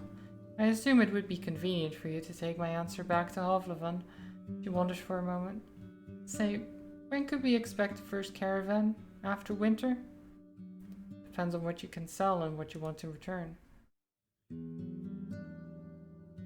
Basically what she's saying is that it's a trap. Yes. The merchants are setting traps all the time. They want your money and they want it fast. While the conversation goes on, the food gets served. The refreshing aroma of roasted mutton, covered with a thick sauce, made of mint, parsley, and honey tempts you. The thick sauce made of mint, parsley, and honey tempts you to bite in right away. The juices are sinking into the round trencher, a plate made of simple brown bread. There's also a small bowl filled with chopped red radishes and a sliced boiled egg, and a mug filled with cold buttermilk. It's all brought by a few young people, all of them referring to the mayor as their mother, and in the end, the innkeeper himself shows up to wish you had a good meal. He's wearing a clean orange tunic and not so clean apron made of hemp. He politely introduces himself as Eric's, and after confirming you won't get sick from what he prepared, he leaves you and his wife to your conversation. So, all of these are her children. Interesting. Thais tears the meat into smaller pieces, then eats slowly, often expressing her enjoyment with a hum. Nice. It's making me want food. It's also nearly dinner time, so it makes sense. Sounds like the nearby ground is fertile. The village would gladly pay its taxes in grain and vegetables, with the expectations that a squad of soldiers would provide additional protection. Our youth is strong, she claims proudly. We don't need your guards or on our walls, but a lone Roadwarden won't keep the roads passable. We need fighters willing to patrol the paths, maybe in even the heart of the woods. That's what we'd expect in return. You are not an expert when it comes to linen, cheese, and wool, but the mayor spends a good couple of minutes describing the outstanding quality of what the village has to offer, especially the clothes, which are meant to be as unique as those made by Master Crispus. You vaguely recognize the name of this tailor shoemaker, but you've never earned enough to pay him for as much as a single sleeve. And of course, we'll never reject some steel and bronze. We lack alloys for our sickles and scythes. He then repeats her question about starting a trade route. Truth be told, the guild is not sure what the peninsula has to offer. It's going to take more than your village to convince them. Understandable, but you won't find much in the other tribes. They've barely enough to survive, even after they trade for our crops, for we have the only decent soil in this realm. At least the people of Gale Rocks have salt and barrels of fish, while Creek sells meat and wood. Actually, if you haven't been in Creeks yet, the farthest village in the northeast, you could give them a chance. She nods with a smile. They could use your help with keeping their roads safe. Wide marshes on the other hand, as well as old Pagos, are close to worthless. For a trade route, that is. He clears her throat. After these words, she stands up, walks to another table, and offers her trencher to an elderly man who sits there by himself. With a trembling voice, he thanks her, then starts to chew on the soggy bread. Aw. She sits down, wipes her hand onto a clean cloth, adjusts the folds of her cape, and once again crosses her legs. So tell me, Marty, how's Hovlevan? I haven't gathered much news since the invasion.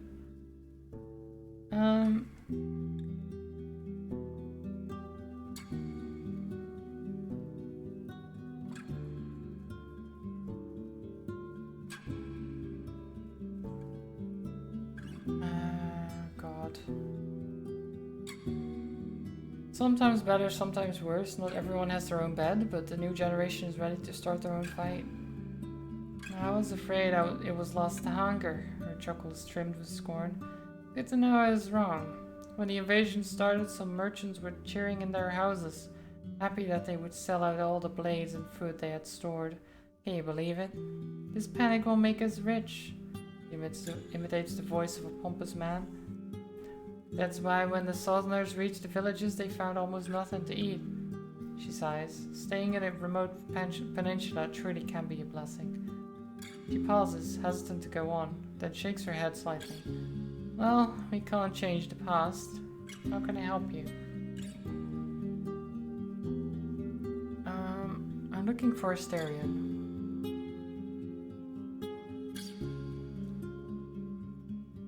Oh my god. She stares you in the eyes, then turns towards Age. Is your palfrey a mare? We have 2 jacks. Could use some mules. What? I didn't even ask about that.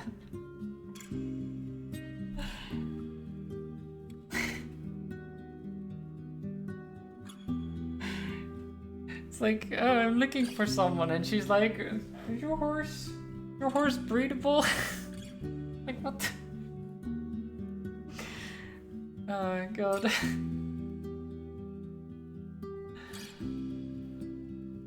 Age is a stallion. There we go.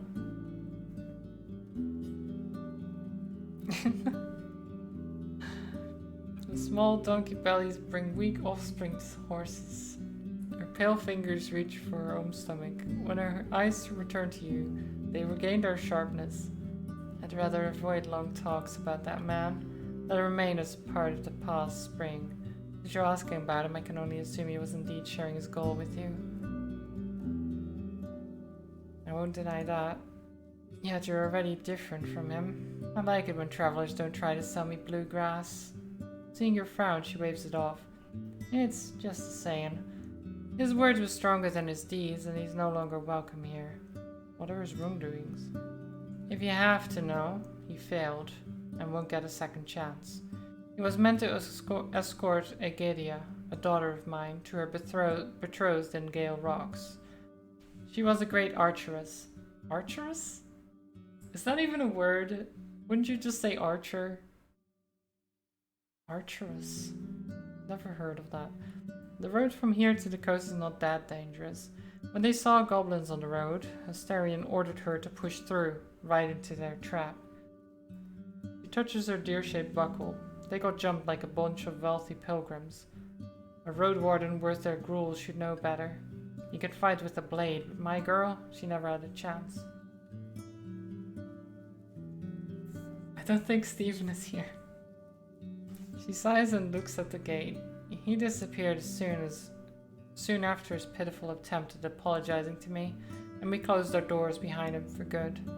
I'll let you know if he ever tries to return. Did you ever find your daughter?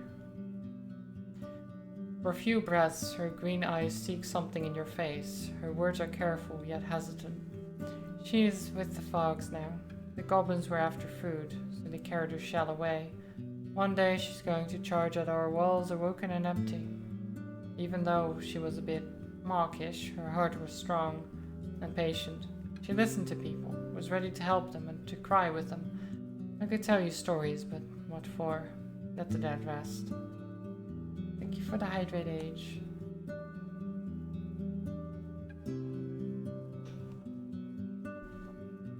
Any ideas where I can look for him? Try asking for him in the north. He spent most of his time between white marshes, Gale Rocks and creeks. Here, he wasn't that eager to share his plans. Why did you let him leave?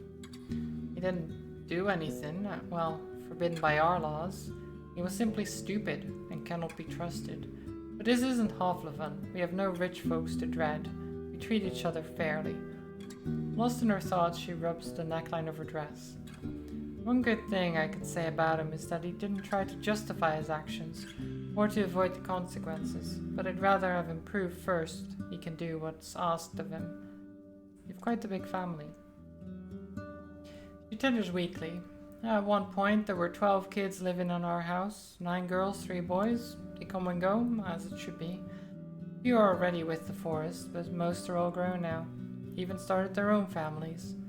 She looks away at a girl wiping spilled milk with the wet cloth. To be perfectly clear, they aren't exactly our children. It's a custom of our village for the mayor to look after the orphans. Thankfully, Eric's has a big heart, and much more patience than I do. As she speaks, her smile widens. Thanks for the help.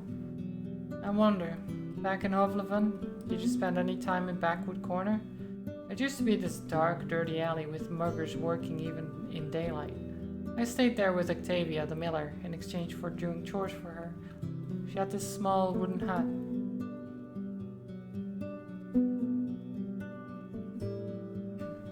It would make you feel like you're in the old days. The Boarhead Inn is almost 50 years old now. How are we all doing? I'm pretty good, Jaeger. I'm probably going to call it soon. I wanted to finish this conversation and stuff and then save, but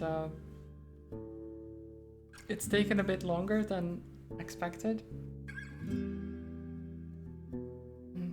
You explained that while the place is still called the bad part of the city, the Boarhead makes good coin selling beer and ale to the students, mercenaries and adventurers. The whole land may turn wild one day, you quote one of the local traders, but Backwood Corner will stay the same. She sighs with relief and puts her left hand on her hip. Comforting, don't you think? That there are these places, these dark corners. We can always find what you expect. Living there, though, sounds awful, and always was. I bet the thugs of my youth are no longer around, so I wouldn't count on them giving me a free pass. But I wish I could have a chance to drink a mug or two with the innkeeper once more. The old lady was always too good to stay in that muck.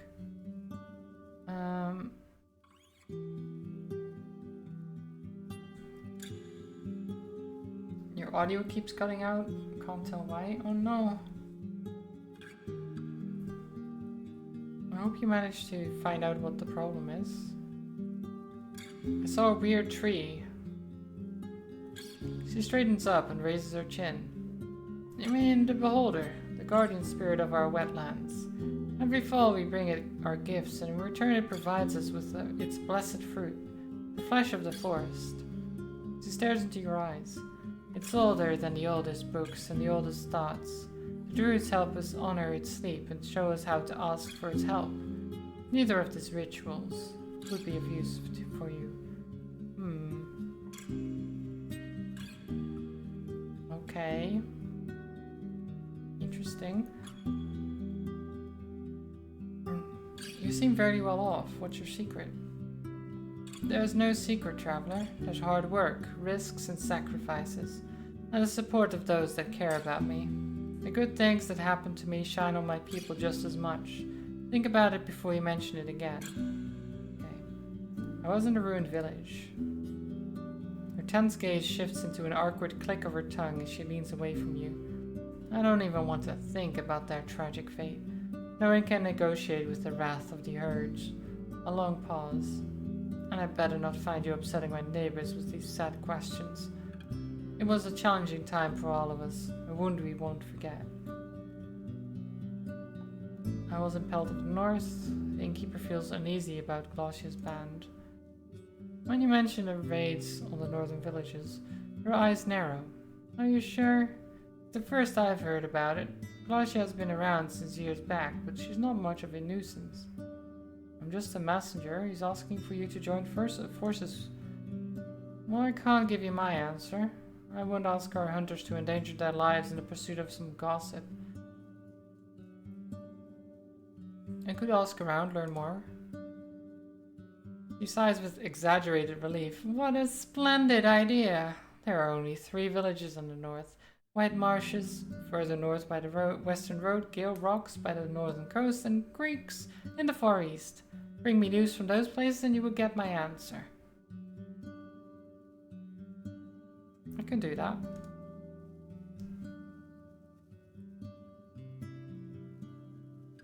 Who is this AO?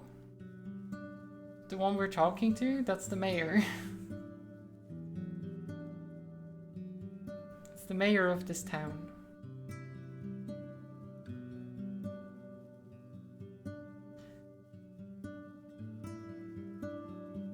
Unless you mean the one lying to us or like giving us rumors and stuff like that, but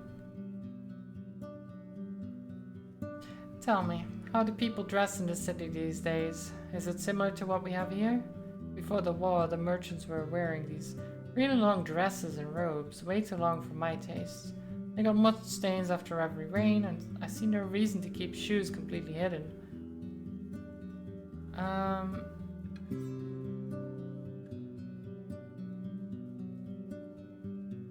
I don't pay much attention to fashion.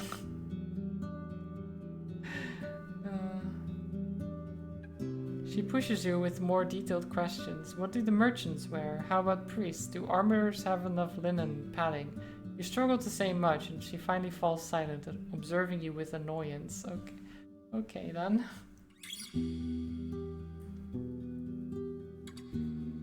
Thank you for your time. Let me just save. We'll talk to them some more next time or something. I don't know. We'll leave it there for now.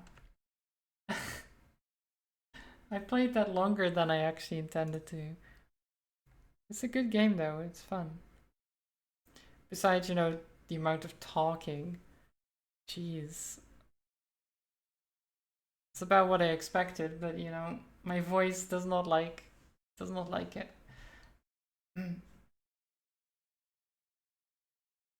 Anyway, is Aura still streaming?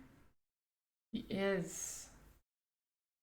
Okay, we'll go say hi to Aura. He's playing something, a horror game it looks like. So let's go say hi. There we go. So yeah, I'll be back tomorrow with Rainworld. We'll see how far we get in that. It's been going pretty well so far, I think, overall. Go say hi to Aura for me. Send some love over there. Have a good rest of the day. Maybe give Aura a follow, you know, if you feel like it. He's great. Um, I I'm blanking on what else I want to say. I guess just thank you for being here, being lovely, you know. Um, be sure to stay hydrated. And yeah, I'm gonna have some food. You all also go grab some food if it's near dinner time, maybe stretch, things like that, you know. But yeah, then I'll see you tomorrow or some other time. Have a good one. Bye bye. Bye.